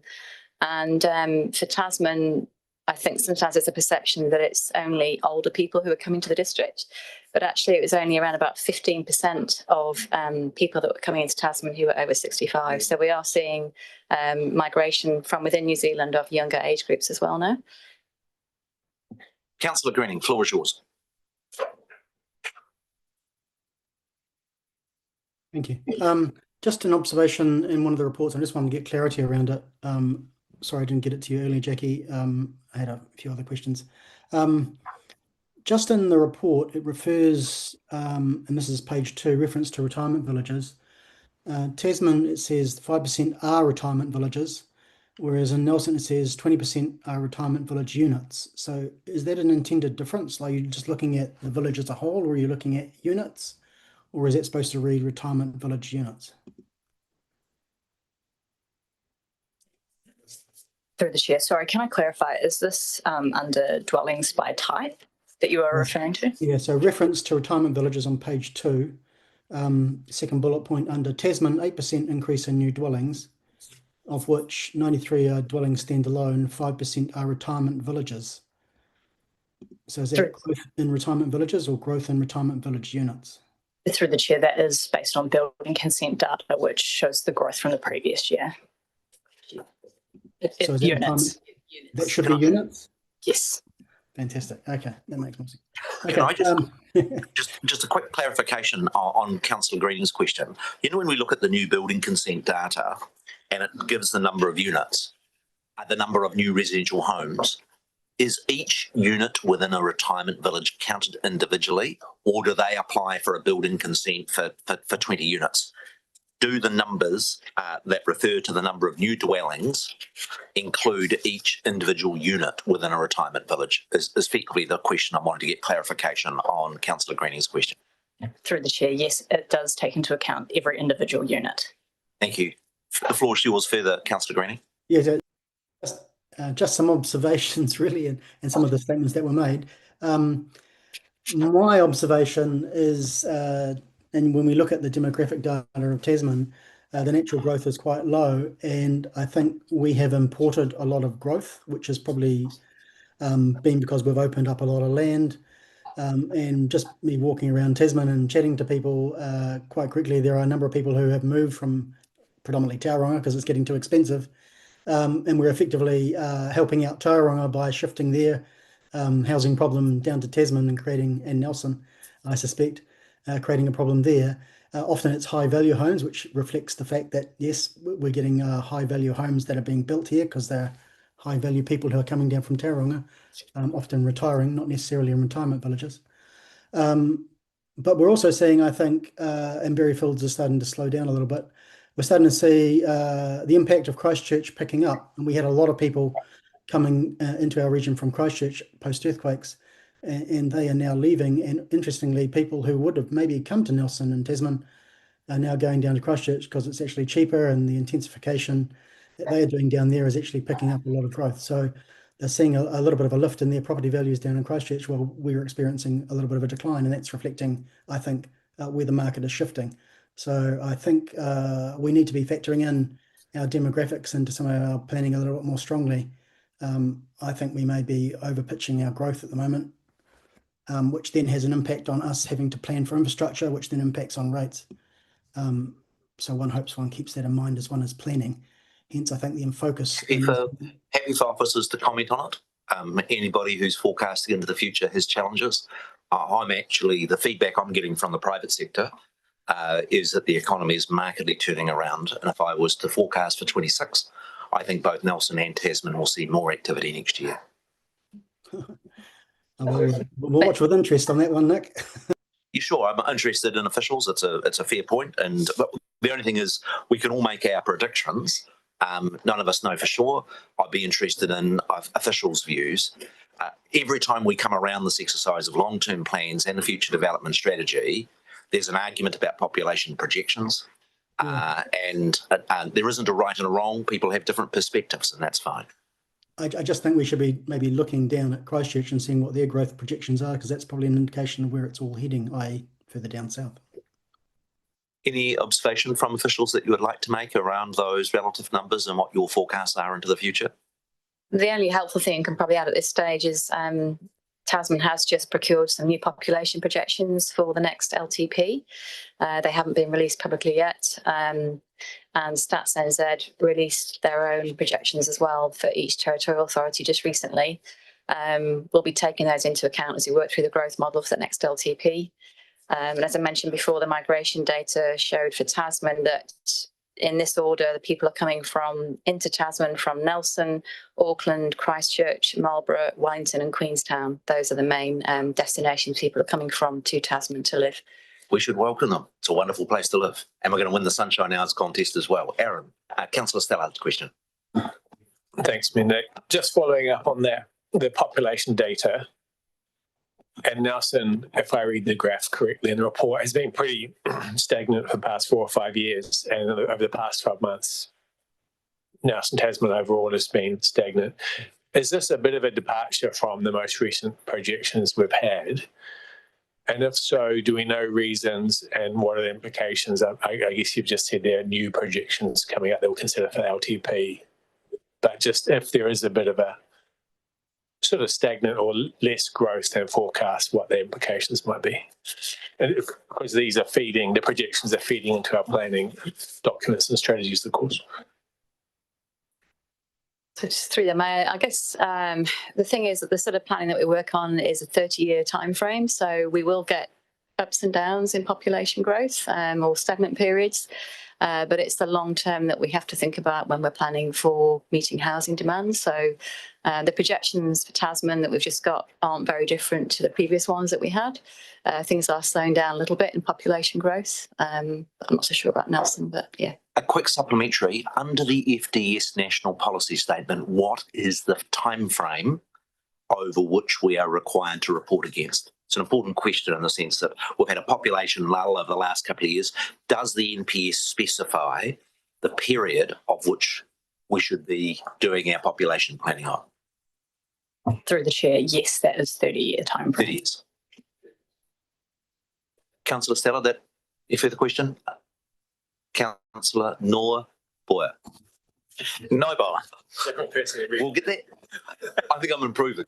Yes, it's getting there.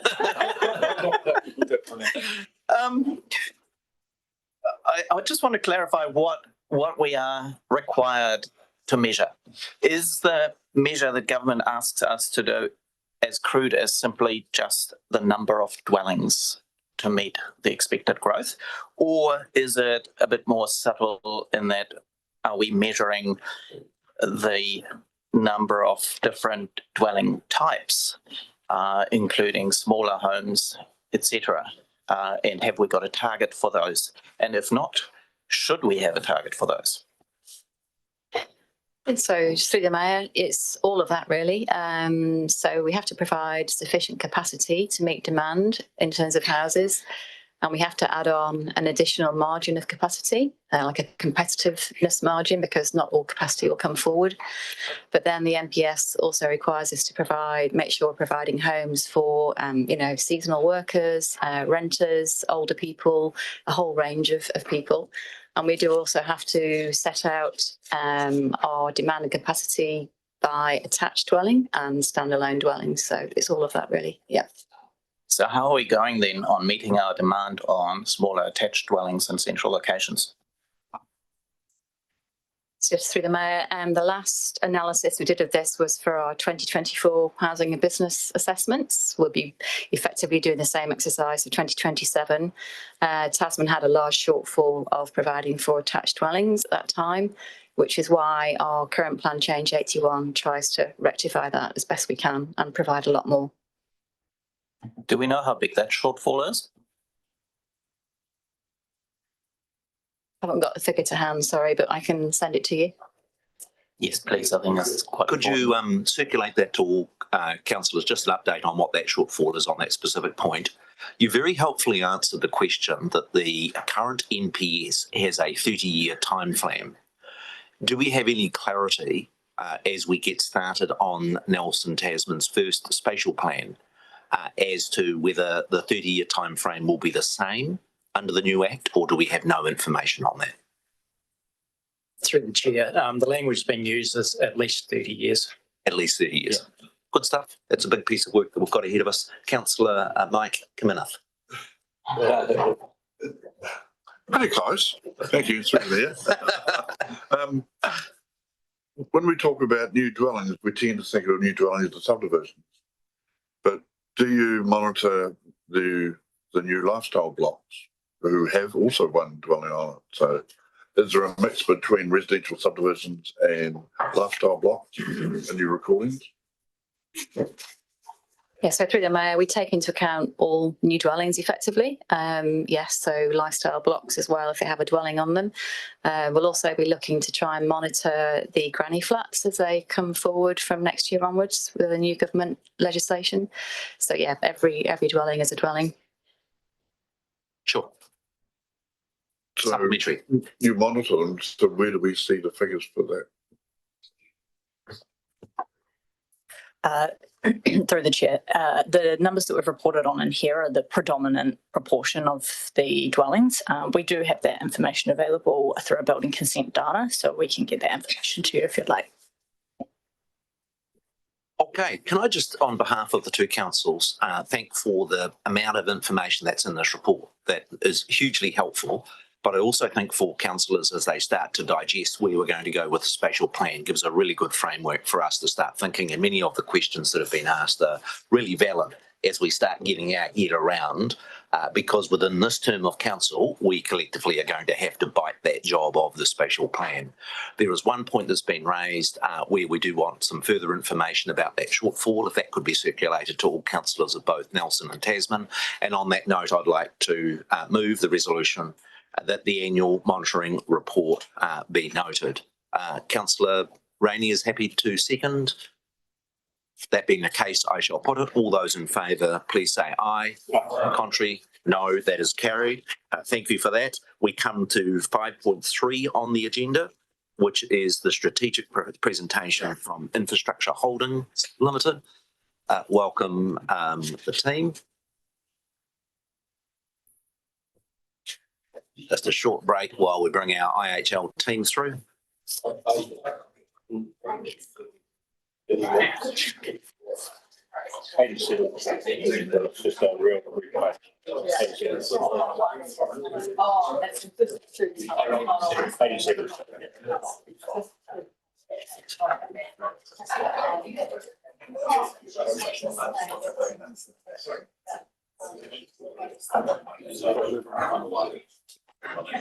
Welcome to the table, Sue.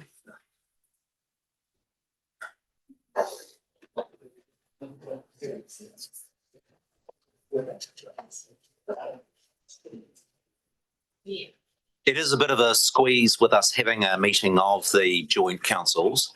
Can I suggest that we have Sue present, and then what we might do is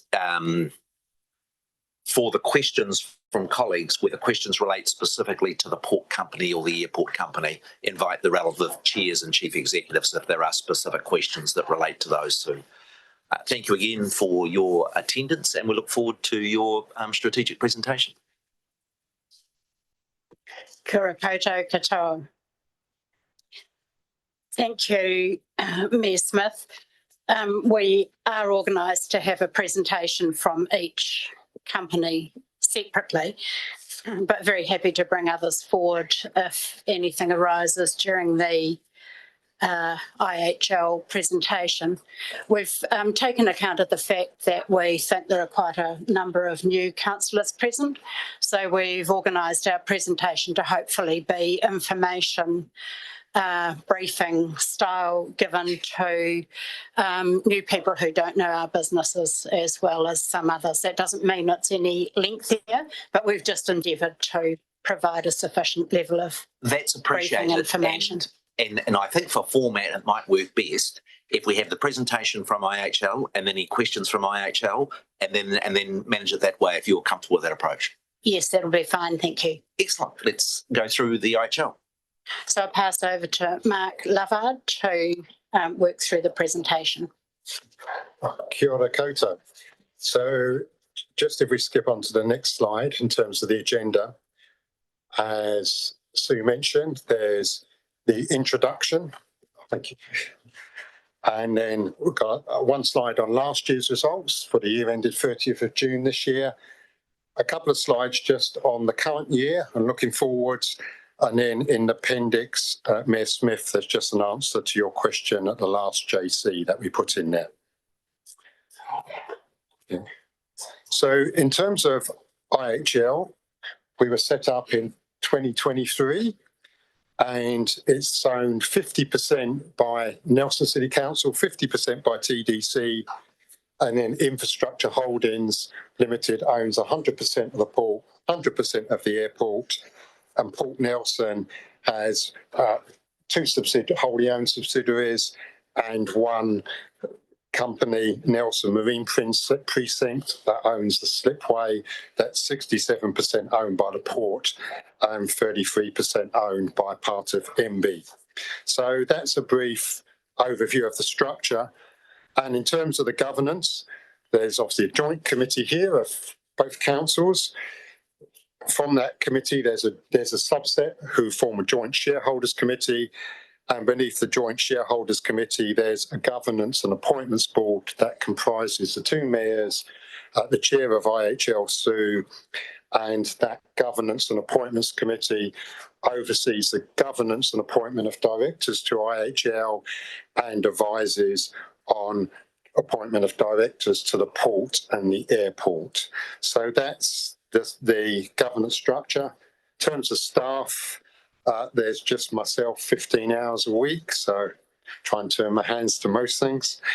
And then in terms of purpose, I mentioned established in 2023, the purpose is to actively oversee the council's investments in the port and the airport and to deliver a range of benefits. And those include funding benefits. As a result of IHL, the councils collectively save approximately $1.2 million a year on interest because we can fund the debt through the local government funding agency. And then we work with both the port and the airport to gain strategic alignment, to just constructively challenge port and airport on their delivery against key community objectives, people, staff objectives, environmental objectives and financial objectives. And then we work with both companies to try to cross-pollinate best practice. So that's the purpose of IHL and the group, and that's how we operate. Just by way of scale, you see in here there's big employers in the region, good revenues, reasonable profits, and the dividend last year was 7.3 million. That rises to 8 million this year. In terms of the port, 675 vessel visits, and it is the 6th largest port in the country. And then in terms of the airport, passenger numbers 858, they were almost 1 million just before COVID, and that makes us the 2nd busiest regional airport after Queenstown by quite a large distance before you come to the 3rd placed airport. So 2 major gateways for the region that also are of national importance. So in terms of last year's results, delivered good, strong customer and community results, some really good climate outcomes last year, especially with the electrification of the major the installation of the first electric crane in the port. Strong safety results last year, which is critical, good staff engagement, and the financials were a bit challenged last year. They were up on the previous year, but we fell shy of our $12.4 million profit target. We were 10.3 million, and that kind of reflects the general challenges in the economy and the regional economy. Looking forward to this year, there's always scope for improvement. So scope for improvement on the community and customer side. So the port runs its open day to really open up to the community and allow the community to see how it operates. Same with the airport. At the airport, they're working hard on installation of new Māori works of art, got the license plate recognition that makes it a lot smoother to go in and out of the airport. So always focused on improving customer experience. Climate, we keep chipping away at that and should be achieving between 1% and 3% reduction this year. In terms of people, safety is absolutely paramount. Really critical that everyone goes home to their families safe every day. So there's a refreshment of the safety management systems happening in there. And then on the financial side, the profit's subdued. We're targeting 10.9 million this year, up from 10.3 million last year. So that was in the statement of intent, the 10.9, and I'll come back to that in a couple of slides' time. Capital investments, still significant, 22 million, and the dividend in there rises from 7.3 to 8 million. The big capital investment projects this year, there's the apron renewal, which those of us who fly from the airport see regularly. There's stormwater enhancement at the airport and the slipway project at the port. So there's a few numbers there. They just show on the left the the revenue and the profit, the profit and the dividends, you see the profit is relatively slow climb for last year, this year and next year. And then we expect the economy to turn more, and that's the general national prediction. And then our profit picks up to the 13.2 and the 14.8 million there. And alongside of that, you see that we steadily increase the dividends to yourselves, the shareholders. Given the challenges on profit, the second and third bullet points in there, we've worked with the subsidiaries just to really focus on fine-tuning the pricing. This year, we're improving efficiency in a number of areas, and we've also rebalanced the capital program just to reflect the slightly slower growth, so that we time capital investments in capacity with the deferral of growth. In terms of this year, there are a couple of post-statement of intent events that will impact the profit of the group.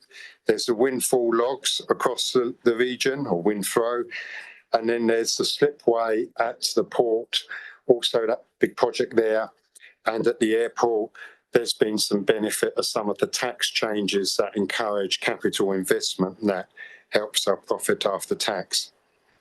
In terms of capital investment on the right-hand side, you see the capital investment for the next 5 years averages around about that 22, 23. There's a bit down a couple of years, bit up 1 year, but it averages about 22, 23.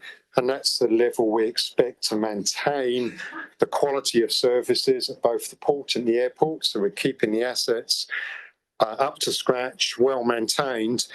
And then there's a major jump potentially from 2032, which reflects the potential investment in the new wharf at the port and the extension of the runway. So there are two big projects that are still a little way out, and we need to use the next 5 years of time very wisely to judiciously investigate the true levels of demands that are out there.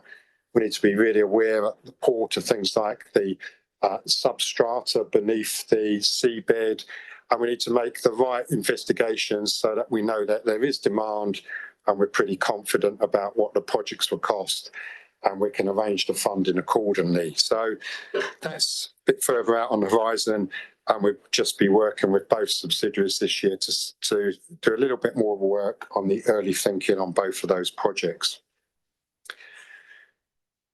In terms of medium-term risks or impacts, mentioned about the windthrow log volumes, that's a plus. There's also the tax advantages at the airport from changes to the tax system, which is a plus.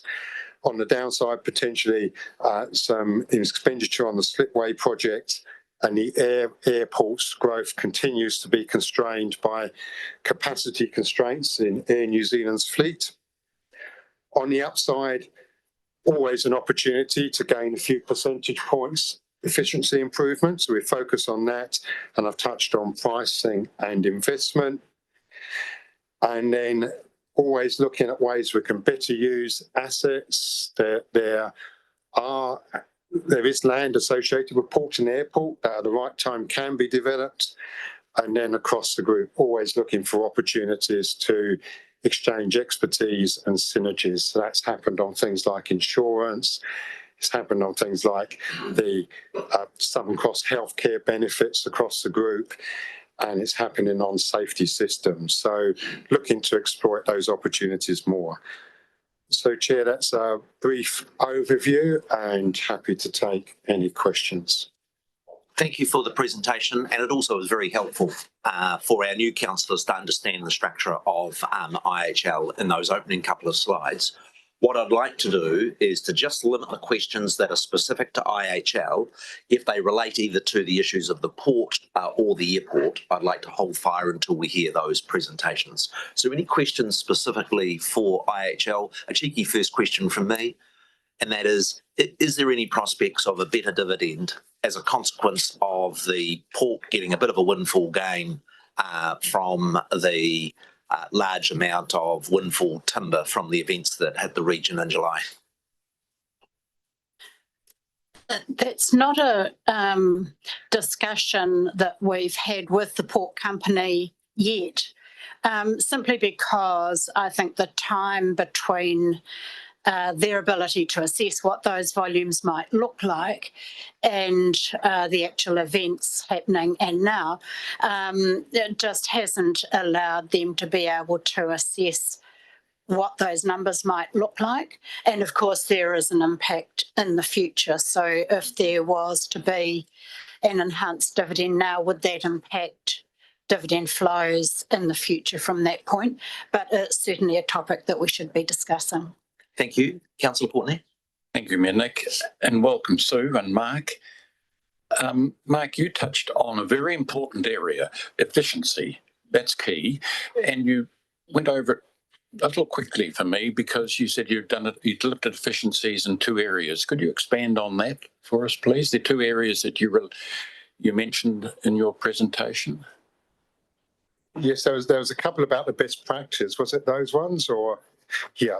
So in the best practice, there's been exchange around safety management systems, and clearly there's a high risk both at the port and airport, but quite different risks. So we've had presentations, asked for presentations at the IHL board. We ask for that once a year from a governance perspective on the safety processes and frameworks in place at the port and the airport. And from that, there was the opportunity to exchange some knowledge. And that's resulted in the airport adopting some of the port's practices and some knowledge going the other direction. So that's one. On the Southern Cross healthcare, because of the scale of the port, it was getting better pricing than the airport. So we established an IHL group scheme, which could combine both into a single scheme. And it meant the airport got the benefit of the port's lower pricing for its staff who were members of Southern Cross.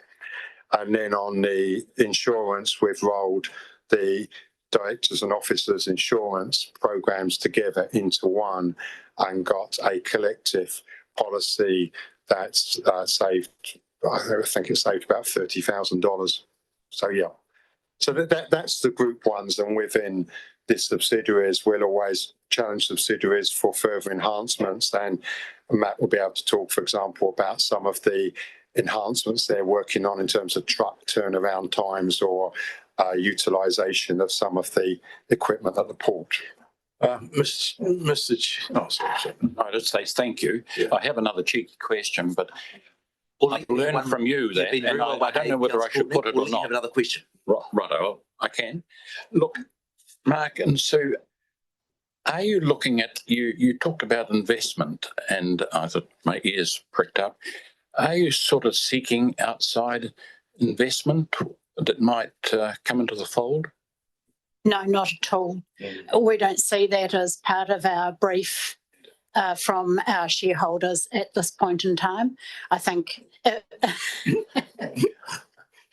if there was to be, don't be distracted by the chair. Don't be distracted by the chair. You just carry on. If there was to be a particular project come up that we thought might benefit, then I think one of our early discussions would be with shareholders to see whether there was any appetite. But it's not. We don't see that that's an instruction we have from shareholders at this point in time. Councillor Morgan, then I'll have Councillor Gully. Through the chair, your balance sheet and return on investment in assets, could you just give some where we're sitting on that? But I'm particularly interested on how our productivity efficiency relative to other operators in the country. Well, I'll kick off and then I'll pass to Mark because he'll have the numbers more top of mind, the specific numbers. In terms of where we sit in the country, relatively low, particularly with relation to ports.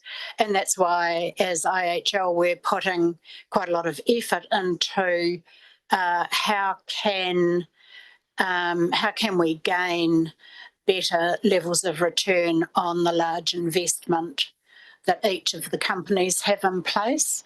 So we've been working on really more of a group approach to now that IHL is a group. So we've been doing quite a lot of work on people working together more and better understanding where we sit in that New Zealand hierarchy and what the opportunities are for increasing revenue and therefore increasing return on assets. So I'll ask Mark to just give you a snapshot of what those returns look like historically. Yes, last year for the year ended at 30th of June, it was about 2.4% return on equity. We're looking to raise that to 2.8 this year, then 3.2, then 3.7. So that, from two perspectives, compared with other regional holding companies for the smaller regions like the East Cape or Southland, we're reasonably good. Compared with the true cost of equity, we fall quite a way short. So that's the gap we're trying to close and challenging the group every year to raise the return on equity whilst maintaining clearly safe working conditions, improving customer services and improving climate performance. So relative to peers, pretty good. Relative to absolute expected market returns, there's a gap to close. Thank you. Chair, I think looking forward, it will be good in the reporting to get a view on how we're progressing in this area. It's a substantial asset and we do need it working hard for the community. But my next question, Mr. Good questions and happy to take us up. Chair, was have you had any discussions with the Crown in regard to the land ownership under the airport?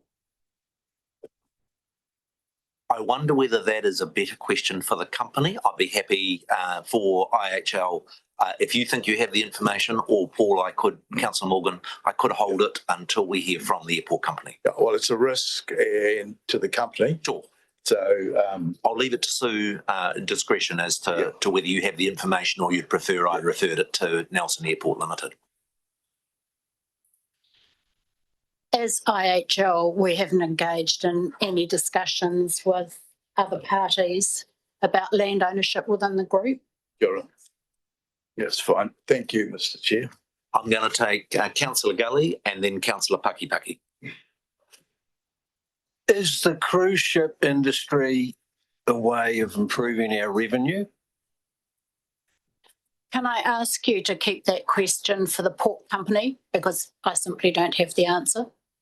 Nice to have one in overnight, and that is a question I'll make sure you get preference when we have the port company to get a sense of what those revenues are. Councillor Pakipaki. Tēnā koe tau rangatira mā. I pātai tāku kia koutou. I guess just building that was actually, I was going to lean into that question about vulnerabilities. Like we've got a projection for what the income is going to be looking like, what we would like to. What are the risks that you've identified that are sort of first and foremost in mind, excluding the question from Councillor Morgan just before, and I guess the likelihood of those risks actually occurring through the forecasted period.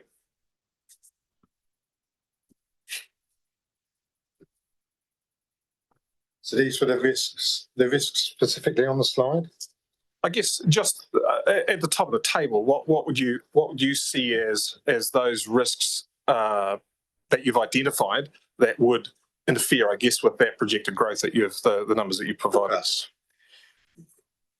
Yeah, so a couple that this year there is the slipway project that has a reasonable cost, and then going forward, as the Chair Sue mentioned before, the wind throw logs over a decade, that's suboptimal, that all those trees have come down when they're small, an early stage. And so there's obviously a benefit this year, but at the detriment of future log volumes going through the port.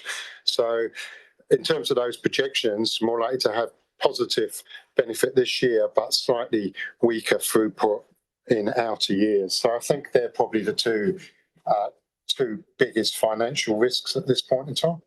So I guess that the log the income from the logging industry is one that's further on down the track. Really, what I'm talking about is immediate risk that could, like the numbers that you said, you mentioned the 2.4, 2.8, 3.2, 3.3. Is that over a 6-month period, or is that over 12-month periods? Yes, they're the next three. That's this year and the following 2 years in the statement. So within that period, that's where the focus of my question is that those immediate risks. I also understand, like in terms of shipping, and it's probably a better question for the port company itself, not the authority, but the port company too. That when booking in boats in advance, that schedule is years in advance. That requires a lot of forward planning, and also I guess a bit of luck of being able to actually get the boats here to be able to ship. Has there been any difficulties with regard to that you're aware of that may filter through to Infrastructure Holdings Limited? That's probably best question, say, for when the port. So that's my question, is whether or not anything is filtered through to your level on that. Yeah. Yes or no? Yeah, it filters through to our level. Yes. Yes. Okay. Yeah. And what would that look like if it has filtered through? What? Because it's fine getting them to. My confidence is swollen by the I guess the information flow and how aware Infrastructure Holdings Limited is of the partners of the two companies and those risks that are presented. Yeah, I guess our information comes from the strategic presentations we receive from the port and the information in their statement of corporate intent.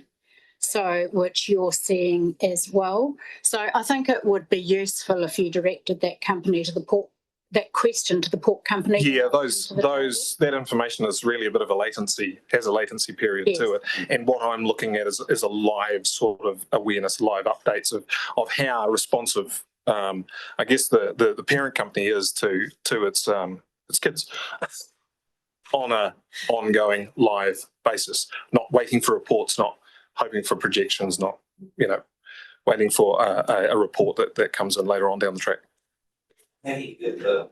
Question some priority again with Councillor Gully from what the port company would like to add, but happy for Sue to comment, either Sue or Mark, in respect of the broader issue that Councillor Pakipaki is raising. So in terms of frequency of information, we receive regular quarterly reporting from each of the subsidiaries, and we receive their projections through the statement of intent. What we've put in place over the last 12 months is regular attendance at our board and strategic presentations from the chief executive and the chair of each of the subsidiaries. So we're in that process of endeavouring to get more up-to-date information and operating as a group. Thank you.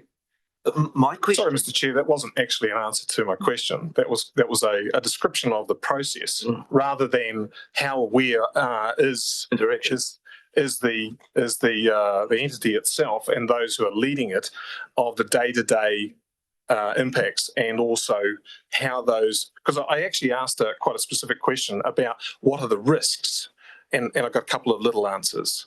Okay, so it's not our job to have the day-to-day updating. I meant that metaphorically, not necessarily literally day-to-day. Yeah, so it is our job to do that monitoring of results and anticipation of activities and so on. So, got some examples. That's what I'm after. The only thing I feel was that some of the examples around the risk might be better answered by the direct companies rather than IHL. Yeah, but you know what I'm talking about, Mr. Chair. I'm actually talking about the making sure that now that we've set this up, that at the top level they are aware of those risks. I'm not talking about the port company. Okay, they can report on all one. I'm just making sure that it is going up the chain of command. Happy for Sue. So therefore, it's directed. Happy for Sue or Mark to have another crack at it, but I do think we need to be respectful that we have set up IHL as quite a narrowly focused with one part-time staff member with the principal goal around getting increased benefits rather than being a broader manager of the very wide range of health and safety and other risks that are managed by both the companies. And I think that's where the question was directly related to profit and risk. So that is right with it. It's not health and safety. Sue and Mark to have one last shot at satisfying Councillor Paki's question. Thank you. I'll try to restrict it to the risk issues. So we have in place annual reporting of risk systems and process and so on, and we expect that we receive any specific information of enhanced level of risk through the regular reporting mechanisms. My question relates to Councillor Morgan's point about the level of returns that IHL is getting from its two subsidiaries, enabling it to provide dividends for council. One of the most concerning elements for this region over the last 6 months has been the loss of a significant number of manufacturing businesses. And in the engagement with them that I have had, they have highlighted that the costs of logistics are significantly greater than being based out of centres like particularly Auckland, the big triangle around that area.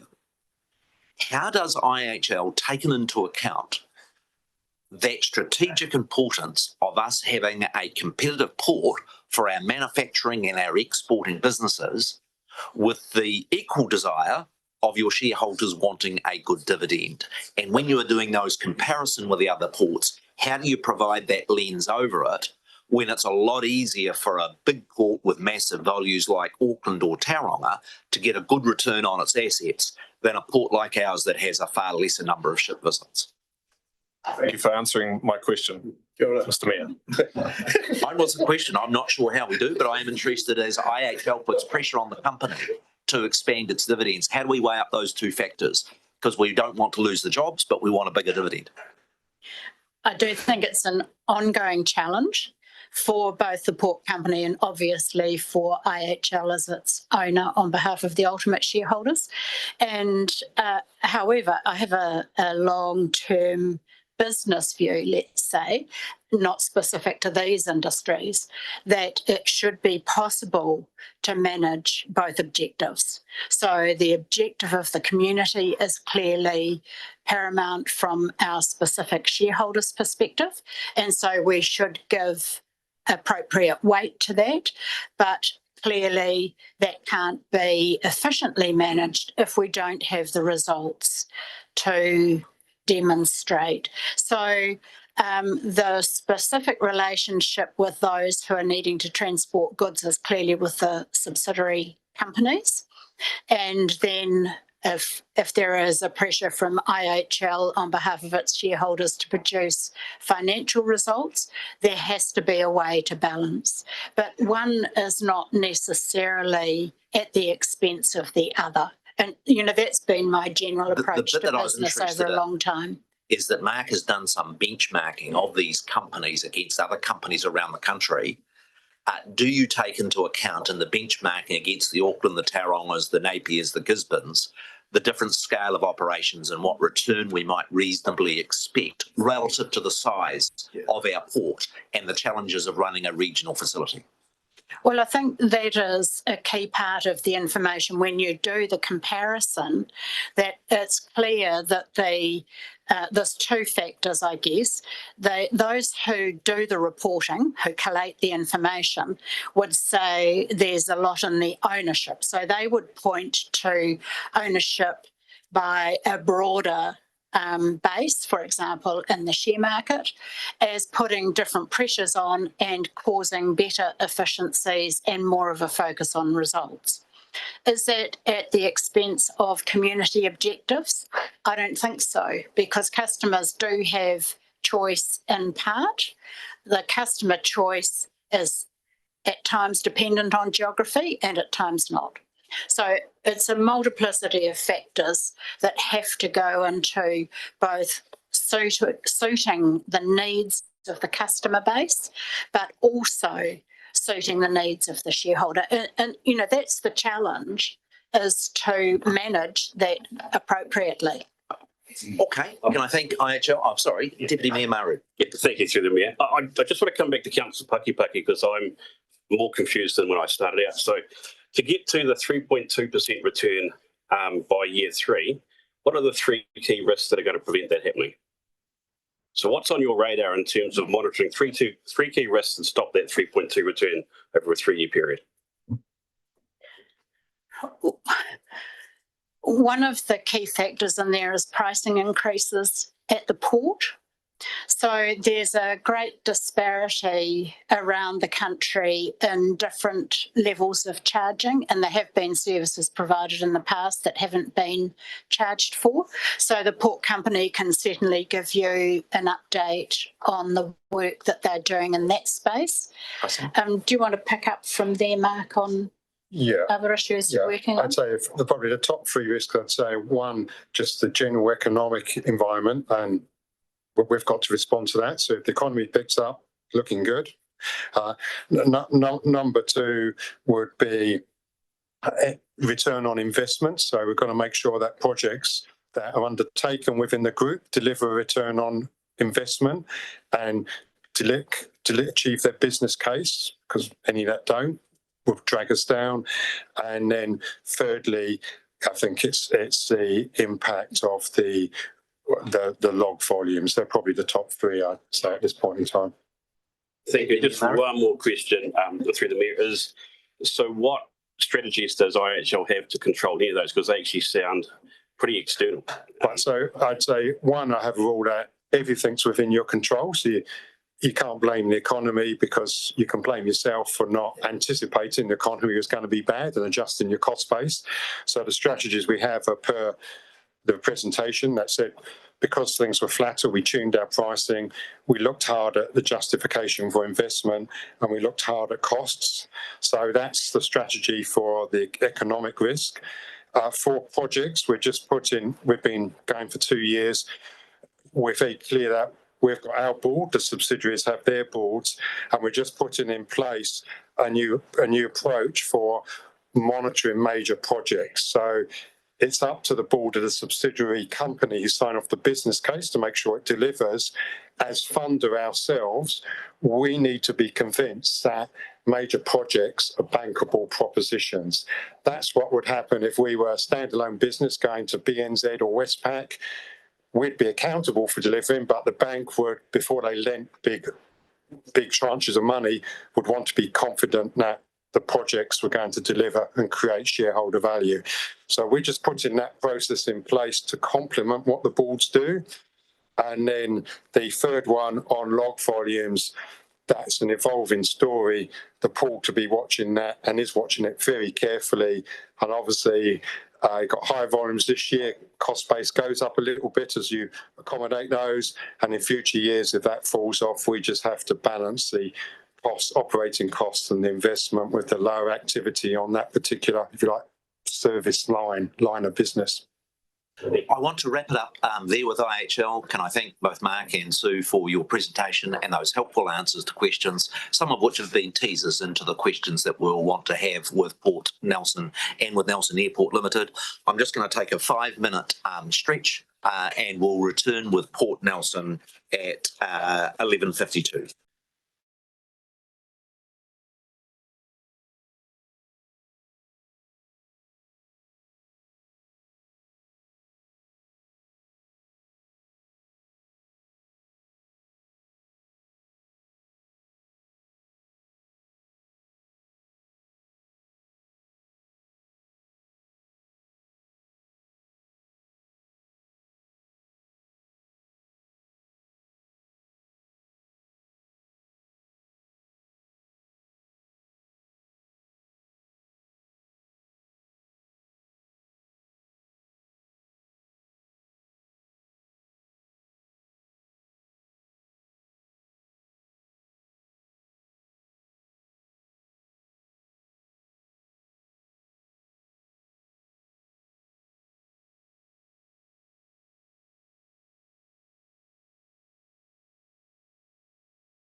to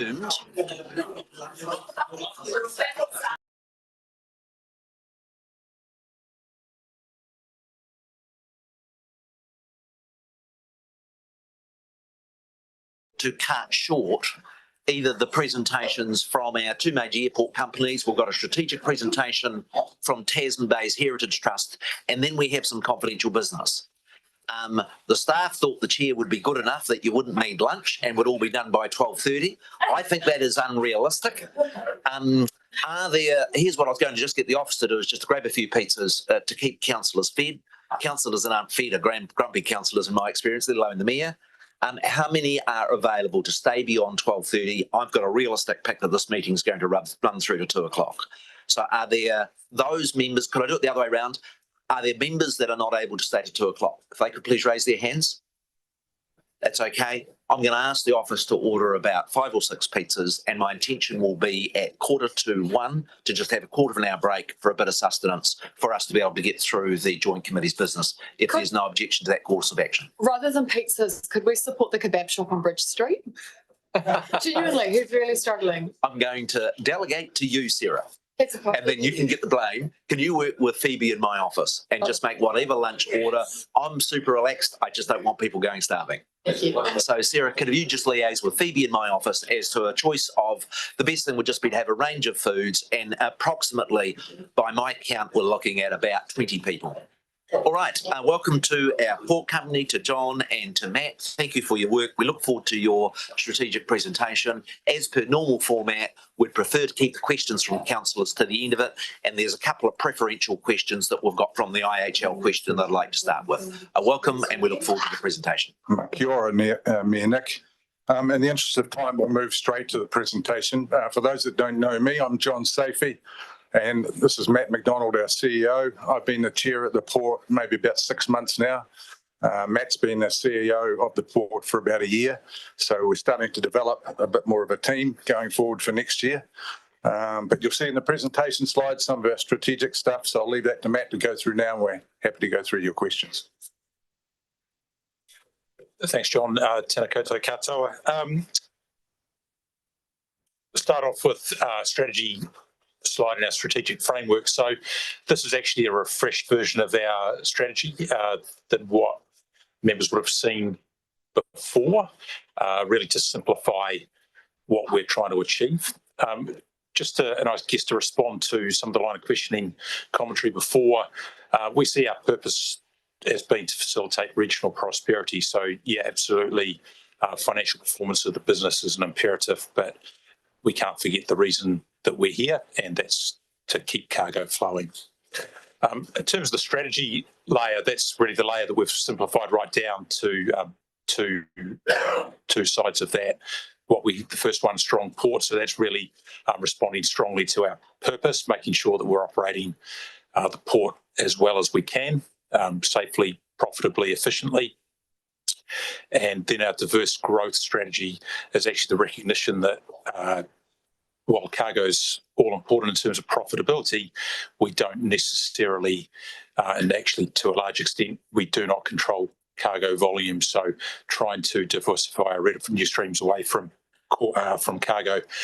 The pillars below that are just the enabling layer, our customers, environment, people, community, and infrastructure. A couple of things on this slide here. The first, regional impact, and then revenue breakdown. Again, just trying to give particularly new councillors just a bit more of a flavour for the business. So the regional impact slide, that actually goes back to 2020. So probably don't take the absolutes, but take the trend out of that. So a couple of key things. The blue numbers are Nelson Tasman, so the ones that you guys are really interested in, and the red numbers incorporate Marlborough as well. So a couple of things to pull out of that. If you go down to the bottom line there, roughly a quarter of GDP. So, we're a significant part of the regional economy. And whether it's 29% or 31%, if you're incorporating Marlborough, 30% of the region's employment relies on what we do. So I think just important to ground what we do in this conversation in those numbers.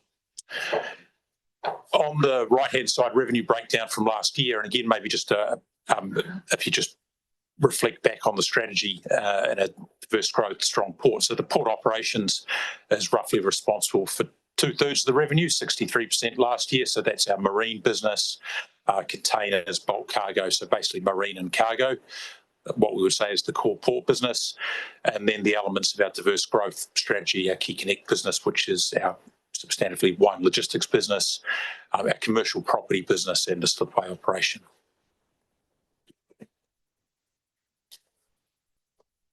Look, last year, or maybe this calendar year, in a few pictures actually. So I'll work my way around clockwise from the top left there. So we opened our inland port in Marlborough in November.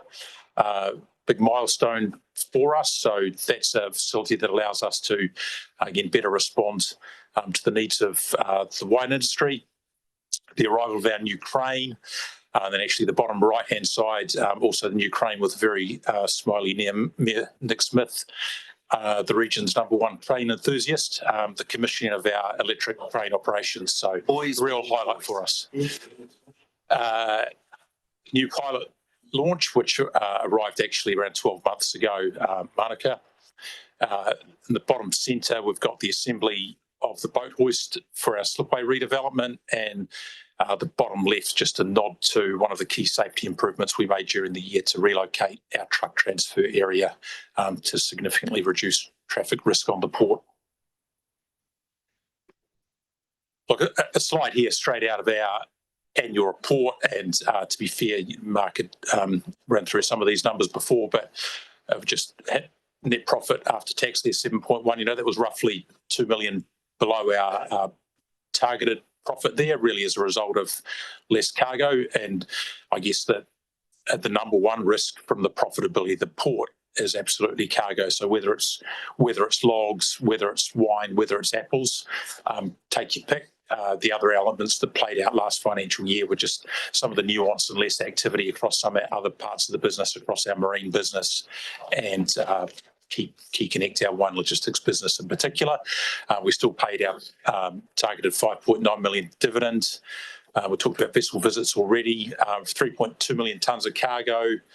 That looks like 106,000 containers, or 20-foot equivalent units is the industry standard. The 36% reduction on Scope 1 and Scope 2 emissions as relative to 2019. Our total staff, 213 full-time equivalents, but something more like 280 staff as a whole, number of casual and part-time staff, and just the amount of funds that we gave back to the community through sponsorship as well. And just one slide here on what are we focused on in this current financial year. So yeah, absolutely improving profitability. Pricing is a key part of that. We're going to see, happy to take further questions on this, but we're going to see probably a better year than we expected this year because of what's going on with logs. Focused on our master plan, and the project that's going on around the waterfront is a key part of that. Our safety strategy continues with a particular focus on the effective management of critical risk on the port, standing up the operations at the slipway. Honamai is our Marlborough inland port, so really embedding our operations there, growing our Key Connect business, delivering efficiencies through system transformation. So that's really our IT systems and technology. And then we've got a refresh of our company values, our Aspire values, which have been in place now since 2011, so due a birthday. That's a quick run through our slides. Okay, questions from colleagues, and I'm going to give the first question to Councillor Gully with respect to the cruise industry and the significance for the port company. Over to you, Councillor Gully. I understand it's very financially good for the district. Don't know how about you guys, but are we actively chasing new markets? Yeah, we are actively chasing more vessels. Look, they're certainly good for the region, and I think there's some publicity coming out on that from at a national level, maybe later in the week. I'm not sure, but good for the port company as well. Not you typically the revenue is marine revenue, so there's no cargo revenue, but an important part. But the cruise industry as a whole is pretty depressed in New Zealand at the moment, and we're seeing that as well. So the numbers that we have out now, sort of 3-year projections, are relatively flat, and New Zealand cruise industry expects things to start to improve from there. But we're actively working with NRDA on marketing the port and the region as a whole. Matt, I noticed in your turnover figures that I had not appreciated the degree to which the Key Connect wine business is so significant in your turnover. It's 27% of your turnover. What portion of profit would Key Connect bit? And if I'm asking questions that compromise your permission to get the best possible return, you'll tell me another time. Thank you for the question and for the qualification there. Key Connect is quite a different business to the port business. It's a low infrastructure business, if that makes sense. So a high turnover, lower margin. It's a logistics business. So it's very important for us, though, in continuing to protect Marlborough cargo, which is quite difficult to pull it out apart from that. But the returns from, at a marginal level from a logistics business are certainly lower than from a port business. Councillor Stella. Thanks, Mina, and thanks for your emissions reporting and also IHL. And just one item of feedback that I give every time, and everyone's in the room now, the port, the airport, and IHL. IHL is just you presented scope 1 and scope 2 is just please present scope 3 because it's best practice and it's important for transparency. So do, if you want, break it down to scope 1 and scope 2, but scope 3 is a really important number. So I'm not sure what the IHL figure was, and label it as such. I always look forward to seeing the scope 3 data. Thanks. Just acknowledge that. We certainly the port are members of Climate Leaders Coalition. This new statement of ambition that's come out in that regard too, which again is encouraging around, but also recognising the difficulties around scope 3. So it's something we are measuring, but the guidance on that is fluid, I guess, too. So particularly what's the internal scope 3 versus the external influence part of that. But yeah, acknowledge your statement as well. Councillor Courtney, then Councillor Morgan. Thank you, Mayor Nick, and welcome, John and Matt. Matt, can you brief us really quickly on the master plan and the progress you're making with that, please? Yeah, no problem. So the things we're focused on in the master plan in the long term is all about wharf replacement and so forth, and making sure we have enough capacity to manage cargo and so forth. The near-term elements are really around efficiencies and safety. So the key project at the moment is trying to straighten our southern boundary, of which the sale or purchase of the Reliance building, the demolition, and ultimately the straightening of that fence line is a key part. We'll put a business case in front of our board in February, most likely, to get on with that southern boundary work. Could I just add to that a wee bit? The property portfolio is key in it as well. And as the Mayor alluded to earlier, there's a couple of companies that are doing it a bit tough down the port at the moment. So that's one of the challenges, one of the risks that if we presented the answer to one of the questions earlier, that'd be a big one for us. We've got a couple of big tenants that are at risk of at least considering a move from the port over the next 2 or 3 years. So we just got to watch that in terms of the master plan. But the master plan should address that, Councillor Courtney, and say, well, what happens if? So that's what we're constantly working on. A quick supplementary question on Councillor Courtney's. The realignment of the boundary adjacent to Wakefield Quay associated with the Reliance building involves the demolition of the Reliance building and then some readjustment to improve the safety and circulation of your container business. When are you expecting to have that work complete and to get the safety dividend from that reassociation, Matt?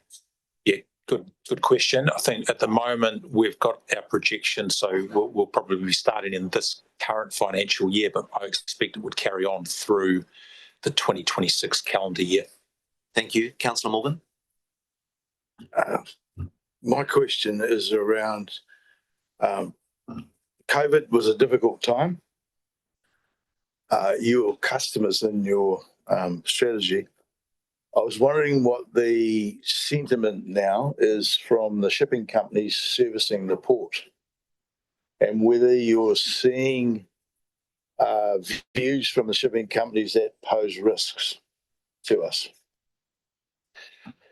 Infrastructure charge. Yeah, so maybe a good time just to talk about one of our pricing strategies, which is our infrastructure charge there. So that's a charge that gets levied to, in the case of containers, to the container lines. In the case of every other cargo, bulk cargoes, it's levied basically to the cargo owner. So the way that works. If we just come back to containers, we're well supported by the world's three largest shipping lines, MSC, CMA, CGM, and Maersk. But the nature of those businesses, they're run out of Europe and they're always reviewing things. So I don't see any immediate risk, but equally, there's always a challenge there. The other thing that's been sad that's happened, I'll use that word, sad for the industry as a whole during COVID, is that coastal shipping, and particularly containerised coastal shipping, became a real challenge and become substantially uneconomic. So that's probably answering that. You're different on the bulk side of things, but again, the number was in there, but not the trend. And we're not alone in this. Certainly a trend to fewer vessels as a whole post-COVID. So bigger exchanges per vessel, fewer vessel calls. My next question was Paul. John was just going to make some further. Just add. No, it's all right. Just in terms of the infrastructure charge, because that's a key change that's happened in the industry since COVID.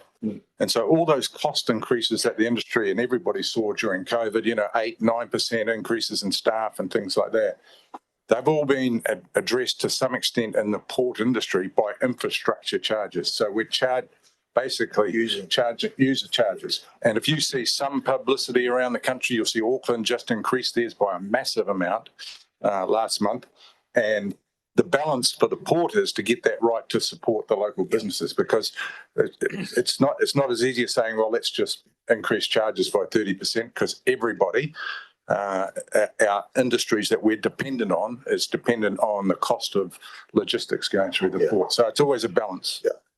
Mr. Chair, John brings up the issue of user pays. The new councillors at TDC, I feel, have brought a particular focus around who's paying what. We're looking at our framework of operating and where the costs are falling. And I'd like to have a discussion about our expectation of the directors to ensure that their charging programs and the businesses are appropriate, in terms of their customers, etc. It's a general theme I feel we should be having across councils. We should. The mechanism that we as elected members have is in the letter of expectations that we'll be discussing in confidential business of both IHL and our subsidiaries. And there's always a discussion there. But there is that tension that we need to be quite upfront about, and that is that, yes, we can put pressure on the port company. They are an infrastructure monopoly for the region, for them to drive up their costs and improve our rate of return. But we also need to be quite open about the fact that that can impact on the competitiveness of the very industries that are, whether it be the apple industry, our forestry industry, our fish processing sector, all of those, is that if we overdo it, and I think the chair, Sue, well expressed, that balance that we need to be mindful of that. But the letter of expectations is an opportunity, Councillor Morgan, for us to have some further input into those pricing strategies, albeit as commercial entities, both Port Nelson and the airport company are a user pays business that is intended for them to be the funders of the infrastructure services that are provided. I think that the conversation is very helpful as we are moving forward in our decision making. Clearly the returns are not what they're barely doing inflation. So, it requires a lot of scrutiny in managing the business to get it to be to a satisfactory level. At the same time, and there's not much discussion on the TD side, around how we're going to improve the business investment environment and investment in manufacturing, being mindful that manufacturing in New Zealand is at 2015 levels. It's plummeted. That's correct. So in this corridor here, yeah, I'm interested in seeing where the future investment is, Mr. Mayor. Kia ora. Fair and good comments that we need to have further discussions with our Tasman partners on. Councillor Kamel. There we go. Thank you, Mayor Nick. My question is probably a little bit outside of your report today, but with the recent weather events and the windfall has severely stretched the resources in the port. And I'm wondering how those stretched resources have now affected your day-to-day routine with the windfall logs in there. So, yeah, good question. I mean, the immediate, or the most importantly we've got is how we allocate our land use. So we've freed up as much land as we can for log storage. So that was the first thing that we did. Look, the performance is really down to shipping and how regular the shipping is. So I think actually the volumes we're putting through at the moment, things have been remarkably smooth. We've had a couple of hiccups. We've had exporters shut out, which certainly has impacts and costs, but that's not unusual. That would happen in any year anyway. But we're running at a daily rate, maybe sometimes double what we would normally be, and roughly we're about 50, probably slightly ahead of 50% ahead of where we thought we would have been. So I think the other sort of message to remember in that, back to that financial conversation, is that when you reflect on when we give updated performance probably at mid-year, that you're seeing the benefit of additional cargo, probably the other side of that risk, the opportunity side of it. Councillor Hawke. Neubauer, almost. That was very close. So, have you done any modelling? What's more profitable, a log storage or opening some of the waterfront up to public activities like retail and hospitality? I'm well aware of your obligations on the health and safety and obviously your operations, but does the master plan provide an opportunity to reassess this and maybe improve the access of the public to the waterfront? Yeah, a couple of questions to that. Look, we know the profitability of all of our cargo streams. The yield, the revenue is relatively similar, but not all cargo's created equal. Some requires I suppose, a lot of management to get it moved, and some we don't touch too often. For example, fuel, we tie the ship up, and that's our part of the process. In terms of the waterfront, we're working closely with the city through the mayoral task force, and sort of act. I mean, you see probably driving in here this morning, Timo building coming down. That's around try to encourage access in that area as a whole. So the short answer is yes. We welcome both the interest of Tasman and Nelson City's waterfront development plans. And can I do acknowledge the Port Company Chief Executive and working with the task force chaired by Councillor Courtney on that. And I think it would be helpful, Councillor Courtney, to have a chat with our Tasman colleagues about the work you're doing in that area. Next councillor is Councillor McNamara. Thank you, Mr. Mayor.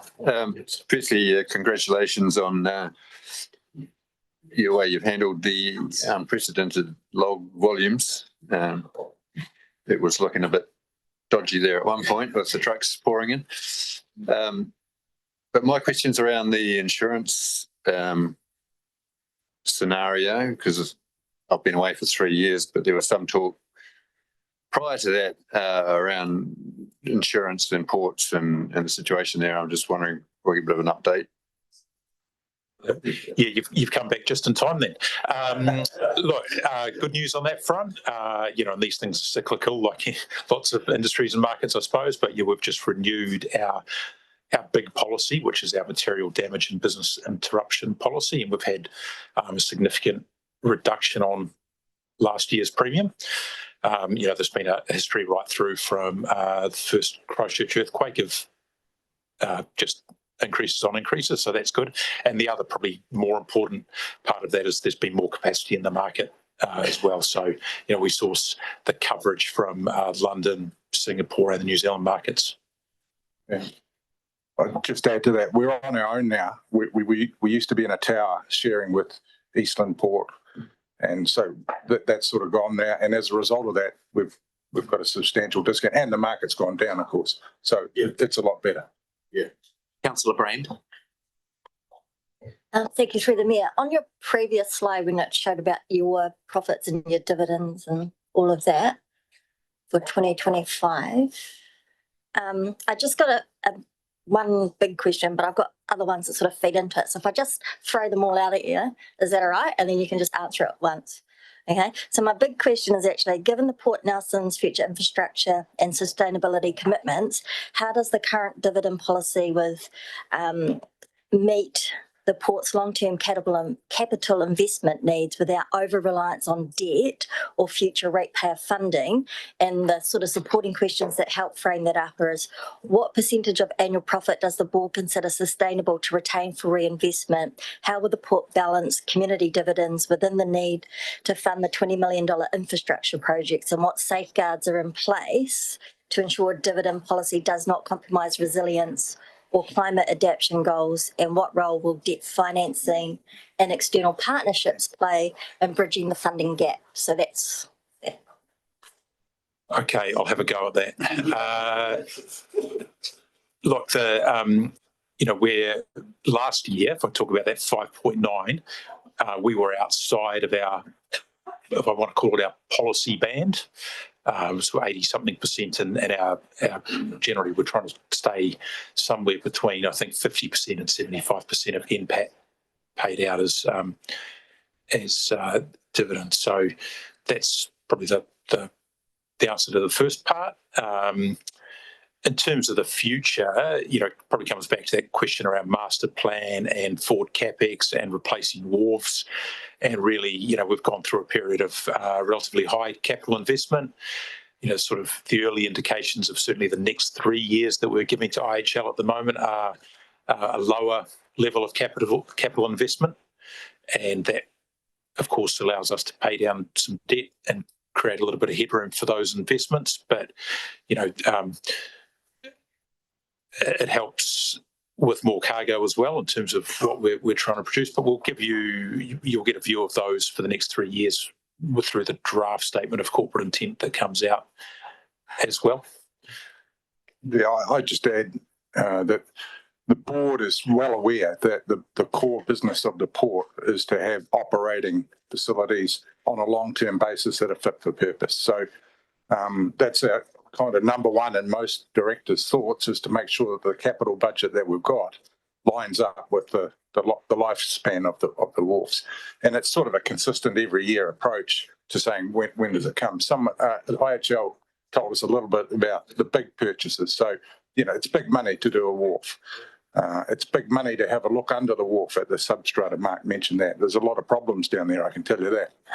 And of course, the airport's the same with its runway stuff. But so we do consider it. We do have it in the capital plan, and we do have to stay right on focus with IHL in terms of the long-term funding. I'm going to take questions from Councillor Ellis, then Councillor Rainey, and for me to be able to meet the timetable, I want to close it off then, and then hear from the airport company and make sure we've got 20 minutes for their presentation and the like. Councillor Ellis. Thank you, through you, Mayor. Some of my questions have been answered by that, but I just want to check. We've talked a lot about the risk into the future, about the early fall of forests. When are we going to get a clearer idea of what impact that's going to have on the master plan because that's I would guess a 30-year effect on the port's operations. So when are we going to get a clearer view on what that's going to do to our capital investment?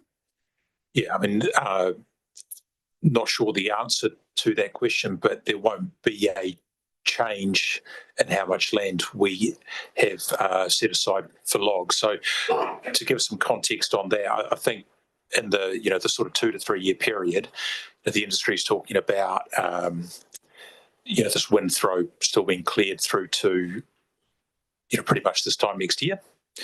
We then expect we'll probably have a little bit of a hole because, 141 in particular will move crews back to Marlborough, and that wood is exported, some of it through Picton. So that's the kind of the near term piece. But I guess what we're demonstrating is that we can actually put through a run rate, roughly double what we've had been. And the investment that we put into the log yard previously was always targeted around being able to manage an annual throughput of around 1.5 million tonnes. We may be slightly ahead of that this year. And I guess the other final comment on that, we do expect, despite that maybe dip that we have, that there is still underlying growth that's coming from the local forest estate, just based on the age profile, and probably exacerbated to a relatively small extent by the closure of Eves Valley. Well, hopefully you're right and correct about that. And my second question is regarding the sponsorship that you do of 139,000 per annum. How is that distributed, and do you have a specific guidance regarding how that's distributed over the entire region? Where is most of that spent? A really good question. I'll talk about our strategy and how the sorts of things we support. My comms manager is sitting behind me, and she'll be staring at me when I get this wrong because she manages that for us. But look, we have three things that we try to support. We try to support local business. We try to support the environment. So environmental initiatives like this seagrass restoration that we sponsor Cawthron through, and strong focus on youth initiatives as well. If the question is how much of it's spent Tasman versus Nelson, I'm not sure I have the answers on that, but we have just signed up an agreement with Whenua Iti to support them, obviously a Tasman-based charity. So we are aware of that we're here for the whole region, not just Nelson 100%. Thank you. I would acknowledge that Port Nelson was generously acknowledged at the 50th celebration of the Coast Guard. And while it is a Nelson-based entity, it does provide a wide service across the whole region. Last question from Deputy Mayor Rainey. Thanks, Matt. I picked up the recent press in regards to Wholesome and the issues that they're having in sorting a new ship for cement reticulation. And if they're unable to source that through their new contract, that may, as they say, place more emphasis on land-based cement delivery to the top of the south. Have you picked up any more until that you could share with us? This is in my decades-long search to try and get rid of that silo and open up that area for public domain. Yes, I appreciate where the question was coming from. Look, probably nothing more than what's been in the public arena on that, but we manage cement for 3 customers. So, containerised and bulk cement. And I guess if Wholesome are not able to, change up their coastal shipping option, if they don't get approval for that and they're more reliant on road transport, then they'll be less efficient and their competitors will take that. So that probably has a natural conclusion, but yeah. A quick sub, Matt. What portion of cement coming into the region is coming through the silo and specialised shipping as compared with containerised? Any idea? No, I don't have the details on that, but the majority would be coming in through Wholesome. Through Wholesome and the silo. All right, that concludes. We'll indulge the new councillor, Councillor Norboer. We'll have as the last question. The idea is that if I do it often enough, I'll eventually damn well get there. Apologies.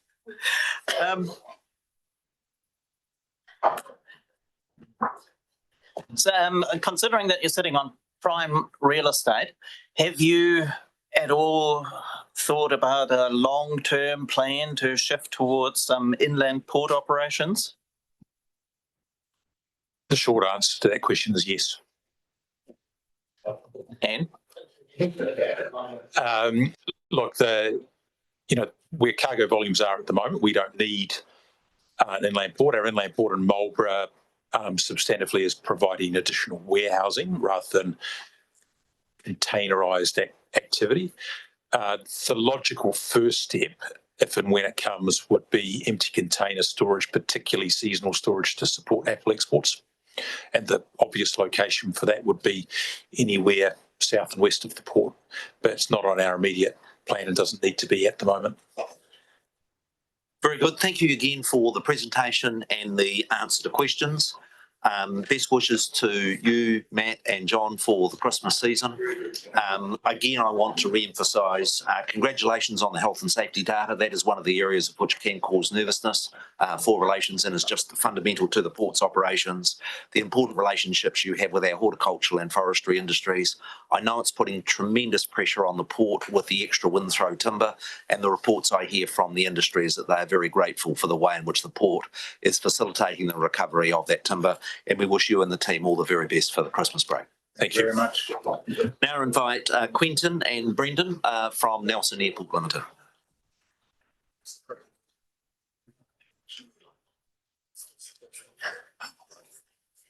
You're going to read those out to the funds.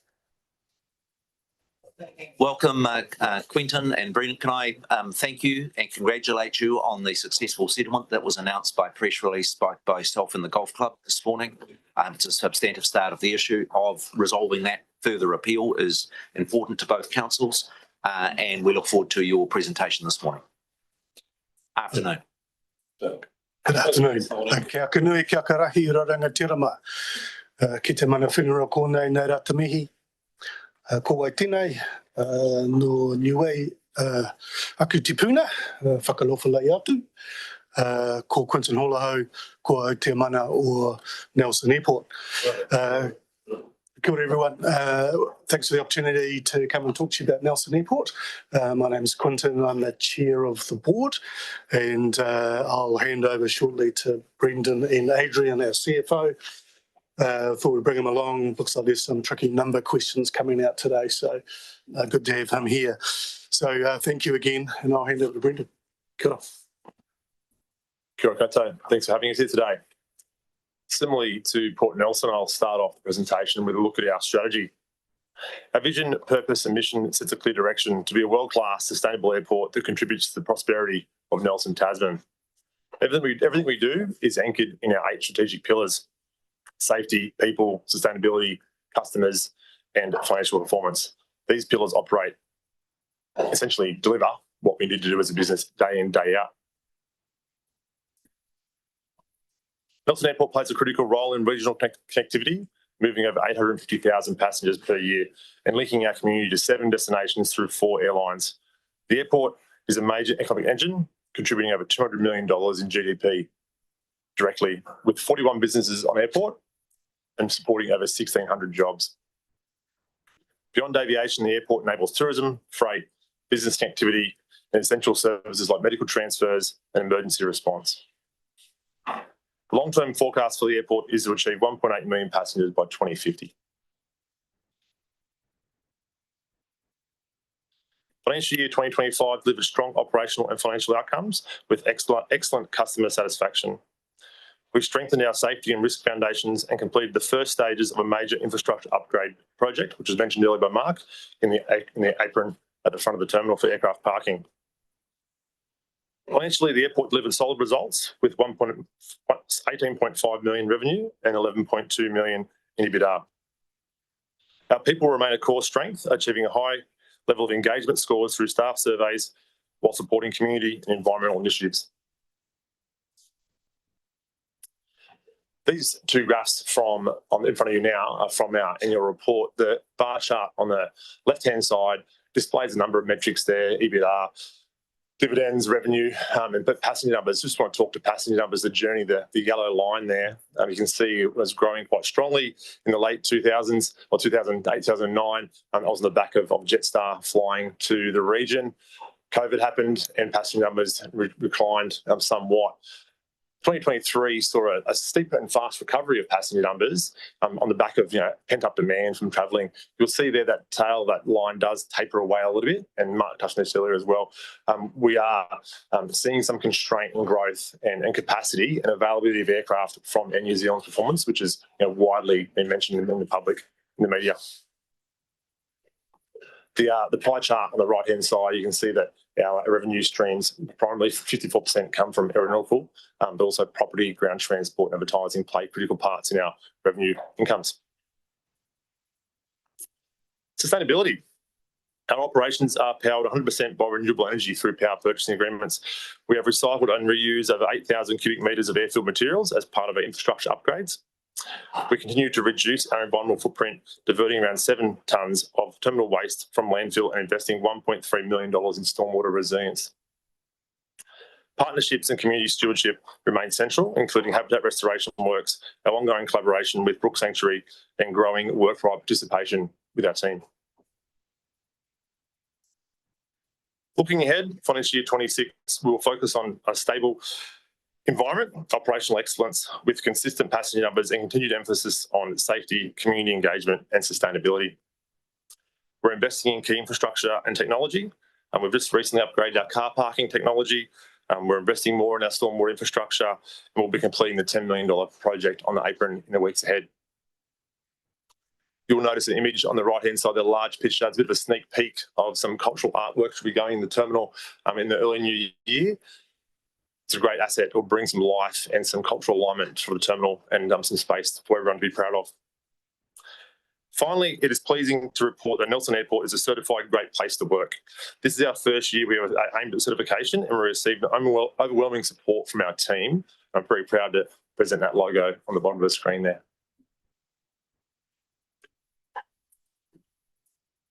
I'll set the pace with a question relating to the presentation we heard this morning.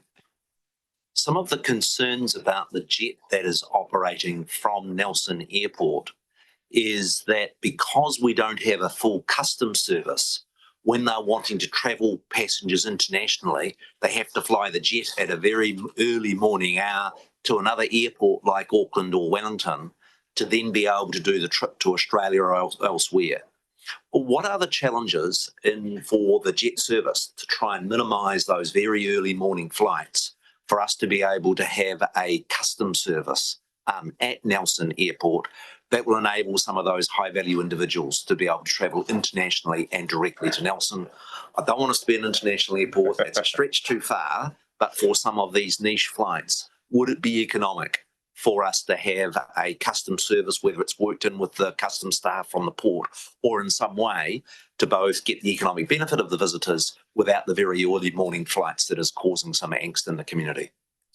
Two parts to that question. There is no barrier to those aircraft coming internationally to the airport as we speak now. The Nelson Airport is a first port of entry. We are classified as a first point of entry. We have arrangements in place with the border agencies that enable aircraft to come internationally, private jet aircraft to come in internationally. And it does happen from time to time. There have been occurrences in the past where aircraft have travelled to Wellington, Christchurch, Auckland to pick up international passengers, but there is a process in place today that exists for those organisations or flight companies to be able to bring those guests from further afield straight to our door. Okay. Councillor Nabur. Neubauer. You may be aware that Schiphol Airport in the Netherlands has constrained the number of flights it accepts to meet its emissions, noise and environmental targets. Is that something, do you have targets like that, and do you feel comfortable meeting those? We don't have any targets for our Scope 3 emissions yet. We're still tracking those in the year ahead for us in terms of our carbon reporting. We'll look at our Scope 3 emissions, but we don't foresee in the interim any restrictions on like that, what you described. Could you nip back just a couple of slides? I noted your growth forecasts on the number of passengers coming through the airport, where I think it was a growth to how many passengers? Yes, 1.8 million, yes. 1.8 million by 2050. 50? There has been in those graphs a drop-off. Are you still quite confident that we should be planning for 1.8 million passengers a year through Nelson Airport in what is effectively 25 years' time? That's the current number based on our existing master plan. We're doing a master plan refresh in the year ahead, and we'll look at those forecasts as part of that process. I'm not sure that will, we're not sure as to what that forecast will look like. We need to look at the current passenger throughputs and those projections of growth over time before we can answer that question. Everybody's waiting for the sort of economy regionally to turn, and it can't come soon enough. Are you seeing any lift in your passenger volumes most recently in this financial year, either October, November? Very modest growth, if anything at all. We're seeing quite a flat, stable passenger forecast for the year ahead. There are some new things happening. Origin Air just recently they started launching a flight between Nelson and Christchurch. We'll start flying in February. So we do work with our airline partners very closely around new opportunities and new destinations when the timing is right. But for the year ahead, probably for the next 2 years, we don't expect any material growth. We're seeing a fairly stable environment for the years ahead, but hopeful that will return in 2 or 3 years' time. Councillor McNamara? Yeah, thank you. Just curious, we're the number 2 provincial airport. I thought we were the number 4th busiest airport in the country. Have we lost a place? Depends on how you measure it. So if you look at it from a passenger perspective, we're number 5 behind Dunedin Airport. If you look at it from a movements perspective, how many planes come and go from the airport, we're number 4. I prefer we measure by plane numbers. Just to follow up then, so our constraint at the moment, you said, was Air New Zealand not supplying enough planes, so we actually have more demand than we've got ability to service it currently. Well, it depends on who you ask. If you speak to the community, people say they want to fly. When I speak to the community regularly, people say we're looking to fly. There's a restriction on flights. The cost of flying is a bit higher than it was before. It's too expensive. Yeah, you hear from the airlines that demand is constrained. So I think that the economy is putting pressure on demand, but there is still a propensity for people to fly, and people are making choices to drive or fly when they can afford to do so. Can I just add to that? If you look at the graph when we were doing close to 1 million customers, we had additional capacity with Jetstar, and the economy was a lot stronger. So competition helps, and available aircraft help as well. You wouldn't make a pick as to when you expect to get back to that important threshold of 1 million passengers a year? I wouldn't put a number on it, no. Damn. All right, Councillor Manning. I've got a question here. Mr. Chair, I like your business model. It has a very high EBITDA, running at something 60+%. So it's very interesting. In terms of your growth, which is nearly 100% over 25 years, what are you investing in from a marketing point of view to stimulate and attract more growth to our airport? Yeah, good question. Like I touched on before, we work very closely with airline partners, looking for new opportunities for new routes, for additional services, for more capacity to come into the market.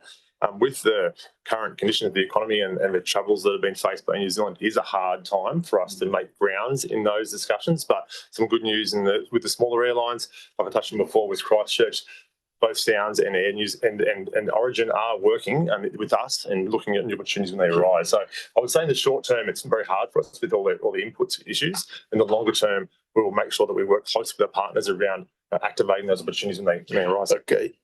My next question was Air New Zealand. I see there's periodically commentary about our airport operators' charges are too high. I also understand there's a mechanism where what you're entitled to charge and the like because you're a monopoly.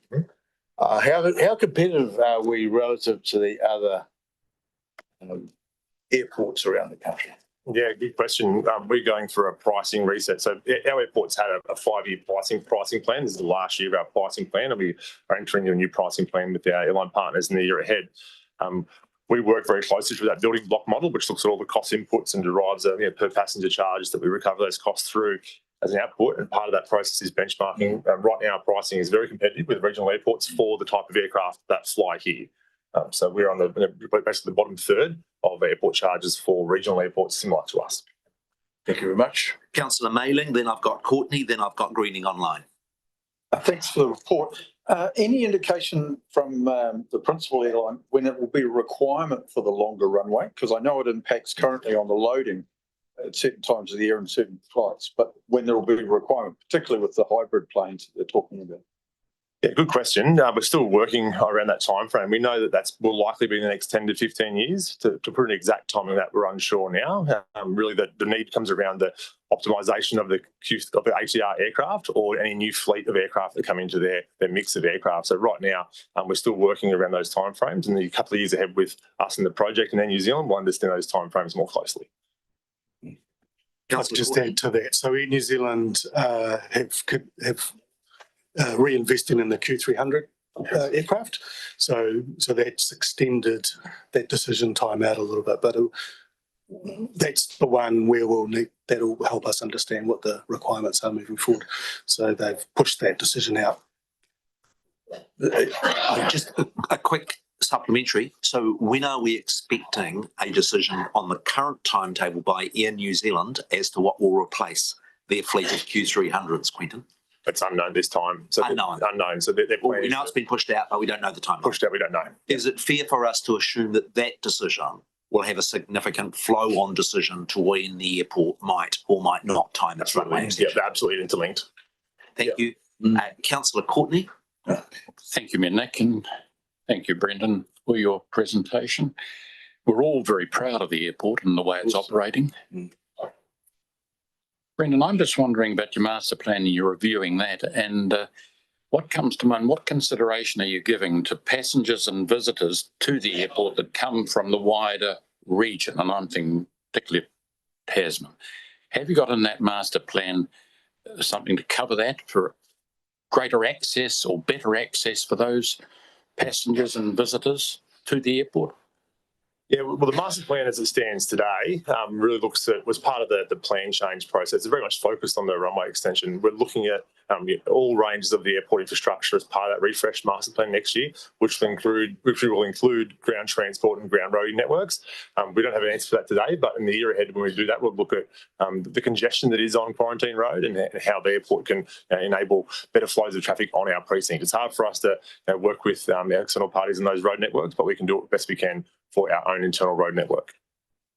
A follow up on that. You can. Is there something in your master plan in that regard? Because, you know, there is people close to me that are advocating for Wakatu Drive to come directly off the southern end of your property. It's a beautiful one. I could ask the mayor to speak at length on it, but I bore you all time. It's not as part of our current master plan, no. There has been discussion around the off-ramp. There's some challenges with the off-ramp in relation to funding it, the construction, the land available, many challenges. On paper, it looks like a good idea, but there's lots of hurdles on that idea as part of the potential outcome of that off-ramp. And the last question, Councillor Greening.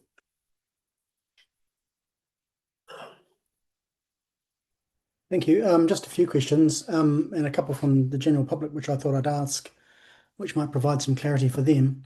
So I might just leave with those first, and then I'll come back to some more general business questions.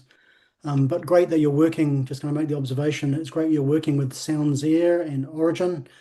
Sounds have been around for a while, and it's really important that we keep a local competitive element in Nelson. I think it's shown when Jetstar left how quickly prices rose. It's really important to keep those other operators going. And I have noted that Sounds do appear to be consolidating their aircraft as well to keep their own costs down. So good to hear that. And great that you're investing in infrastructure, because that will be part of your, no doubt, future business pricing model. In New Zealand were always complaining that they wanted regional airports to invest in infrastructure. So I'm hoping that they will front up in the pricing model. That said, I've just come to these questions. So one of the first questions or observations made was your SOI appeared to change the order of priorities. I think it was noted that safety was always first, but in the revised 24-25 SOI, teamwork, accountability, openness came before safety. I'm just wondering if we should be reading anything into that reprioritization order of priorities or not.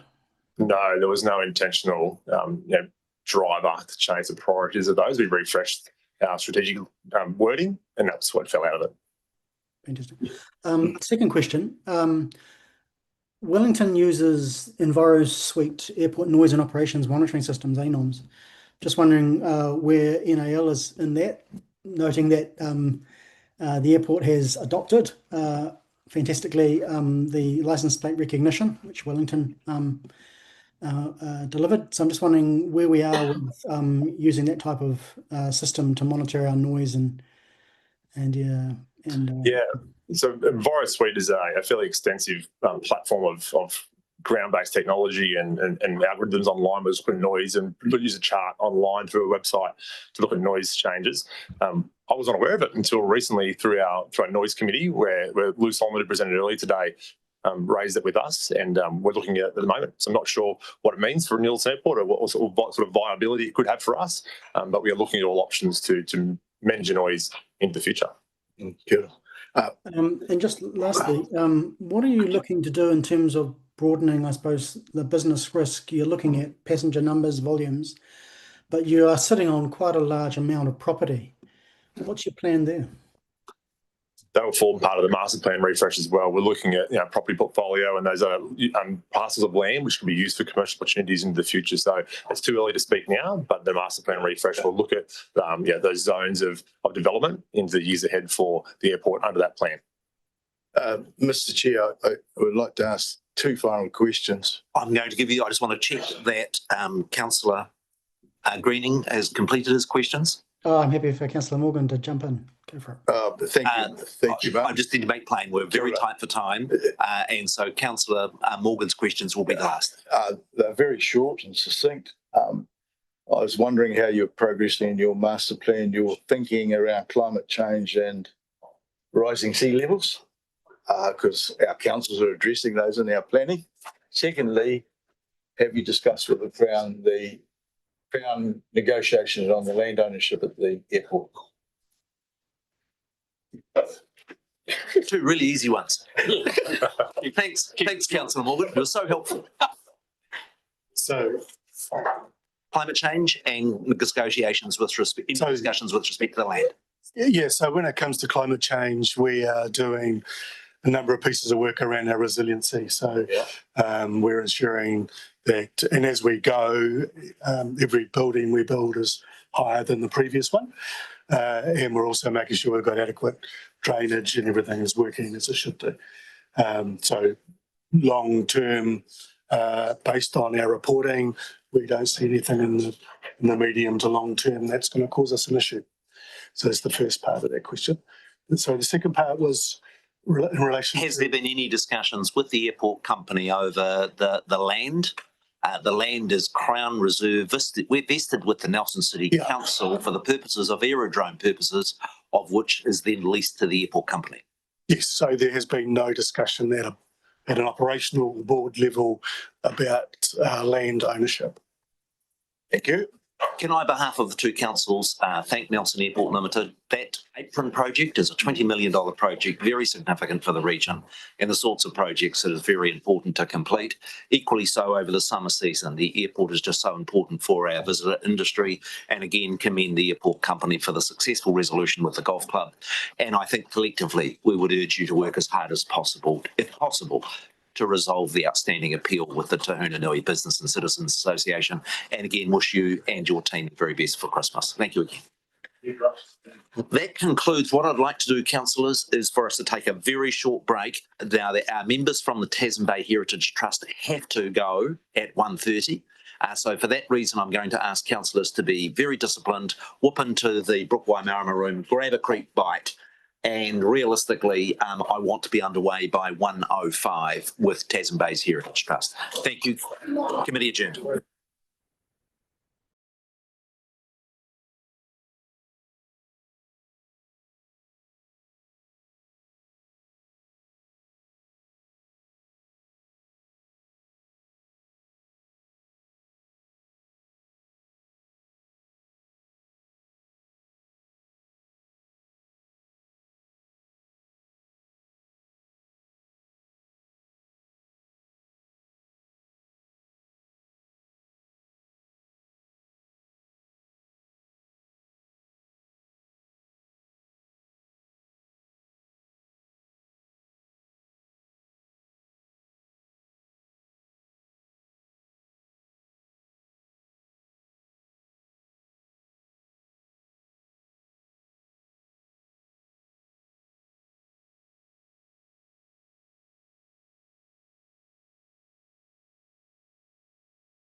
We have a strategic presentation from the Tasman Bays Heritage Trust.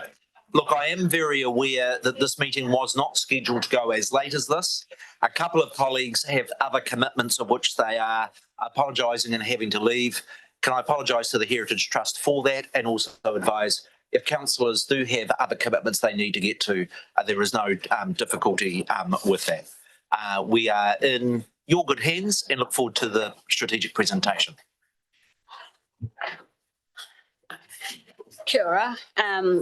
Kia ora, elected members, some new ones and some old ones. Thank you for giving us that opportunity to speak to you and give you an update on Tasman Bays Heritage Trust, on our ARC project, and also overall process and progress.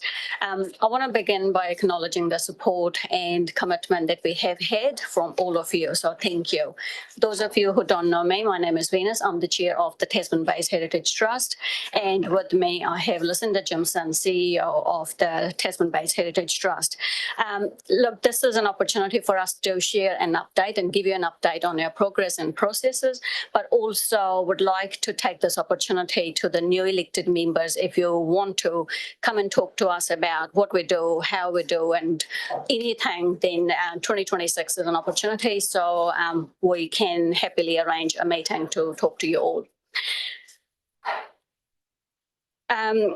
I'm pleased to share that one of our strategic goals, or key strategic goals, as I should say, ensuring the safe housing of the collection and making it more accessible, is now underway. And I want to reiterate and thank both councils, TDC and NCC, for your continued support. Progress on ARC.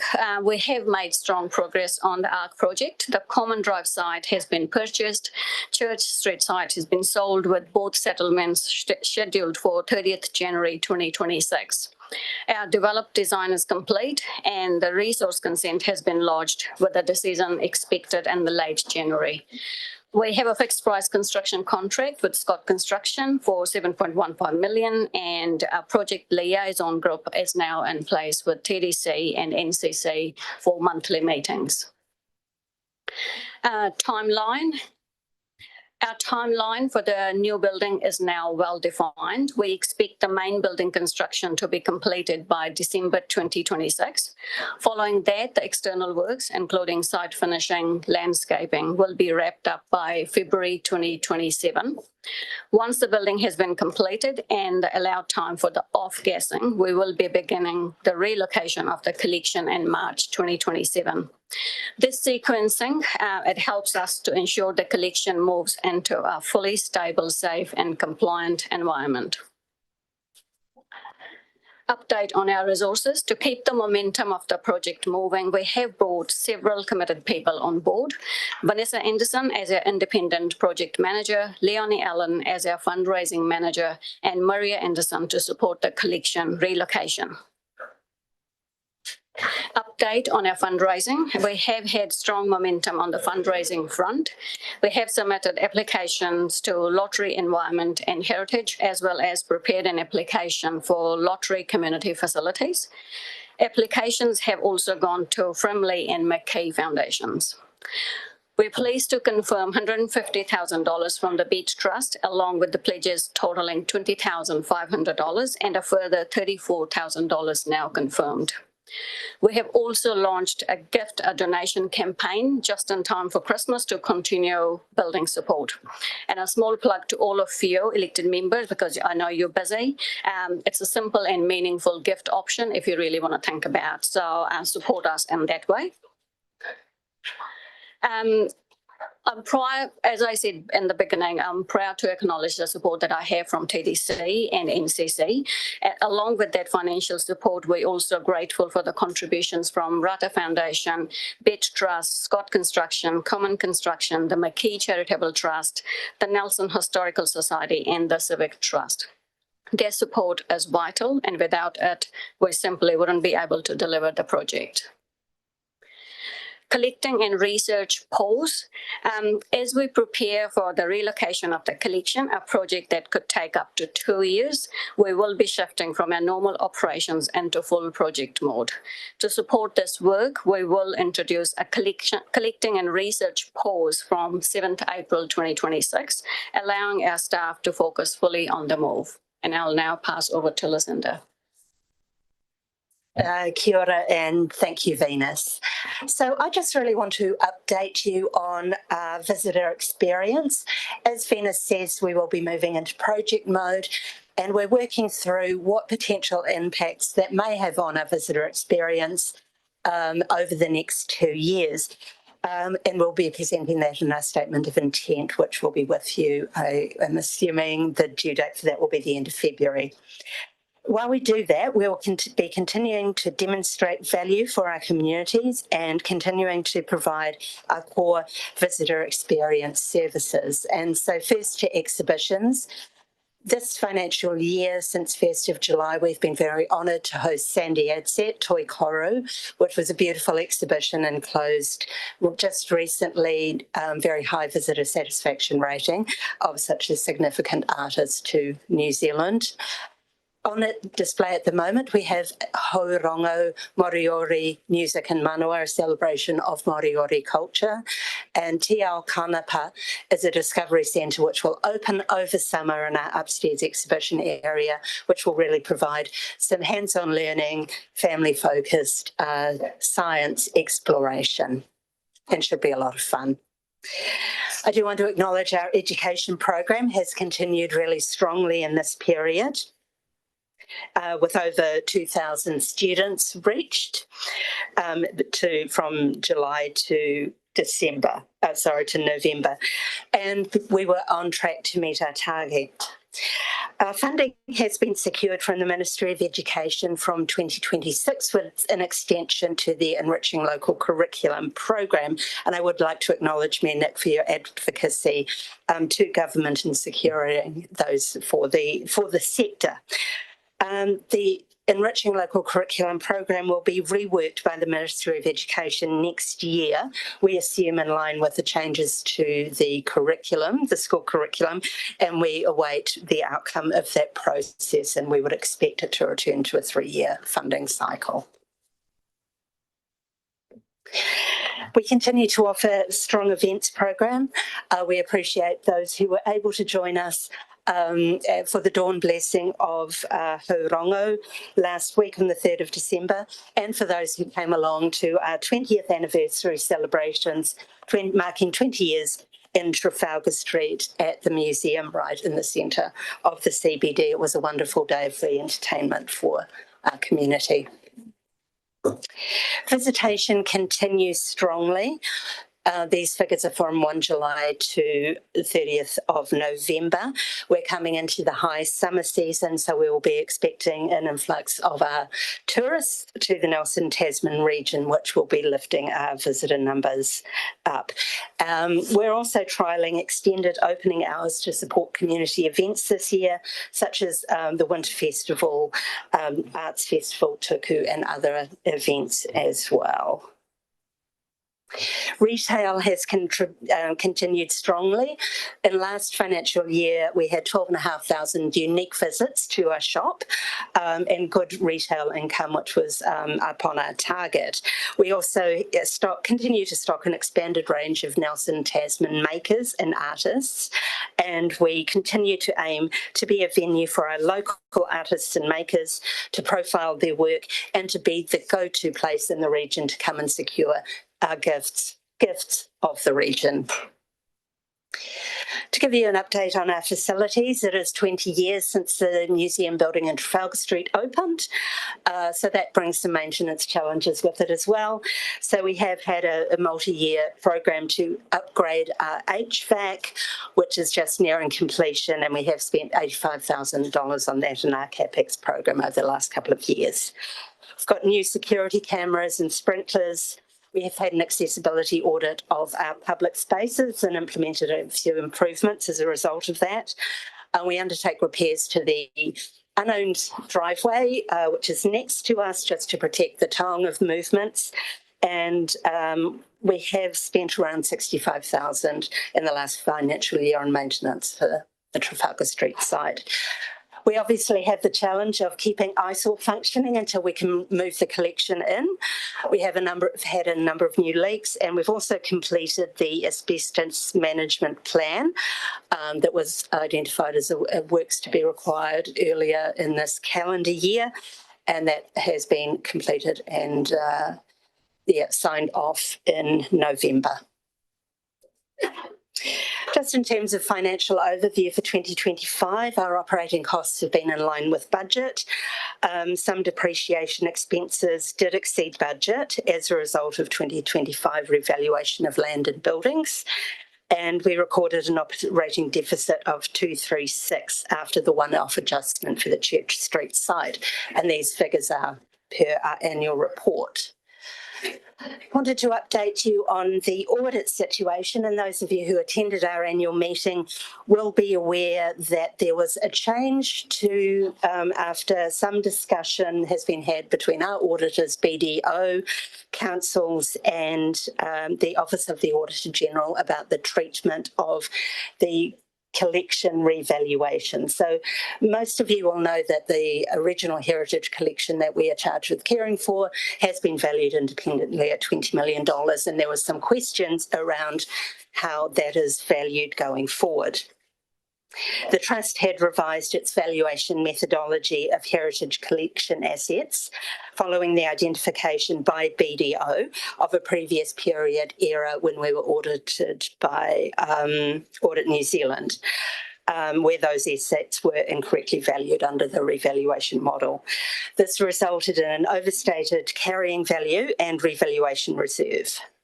And our auditors did obtain an independent opinion based on the treatment and which was approved by the OAG. However, after some discussion, that opinion was reversed and the Trust audit report was consequently withdrawn on the day of our meeting. The OAG has since agreed to hold the heritage collection valuation at 20 million and will not require the Trust to revalue.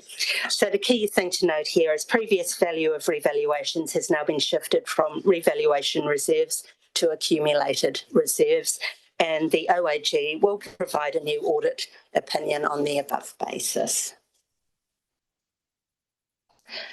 So that's the conclusion of our presentation. We do want to thank Nelson City Council, Tasman District Council as our joint stakeholders for your continued support.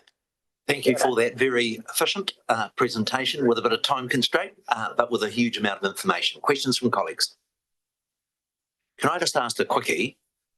In middle year, you joined public forum with concern about rough sleepers raising challenges for your museum staff. Consequential to that, both myself and the Chief Executive had a discussion with police and we've made an attempt to try and improve the situation.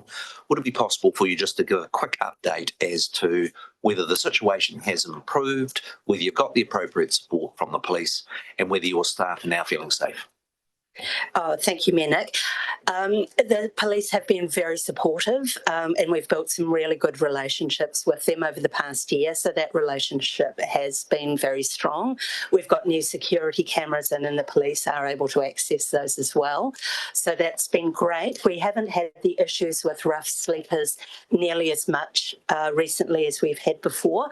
However, I would say that there is some concern with a couple of individuals who may potentially be experiencing some adverse conditions and their behaviour may have deteriorated somewhat. So we're not dealing with the range of people that we had, but some behaviour has been concerning in the last few weeks. And the second question was just about the Ministry of Education contract. You correctly informed us that the government has renewed the bulk funding, but I just wanted to be crystal clear about what period does the Trust have certainty around your important education program, and are you expecting to be subject to a further contestable process in terms of being able to secure that funding through to 2029? Yes, that's correct. So we've got secured funding until the end of 2026, the calendar year, And we're expecting that there will be a new round of funding with new criteria coming out hopefully early this in the next year. Thank you. Any other questions?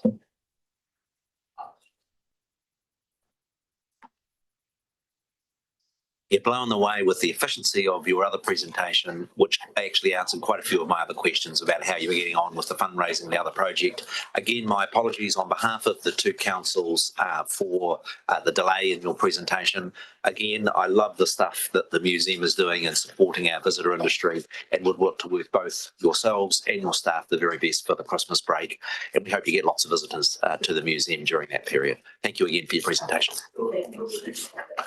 We now come to shifting into confidential business. I will move from the chair that we exclude the public from the following proceedings, and the reasons that are set out in 48(1) of the Local Government Official Information Act for us to be able to deal with the items that have been circulated. Is that everybody happy to second? I will put that resolution. All those in favour, please say aye. Aye. To the contrary, say no. We move to confidential business, of which there is one report. Just need a couple of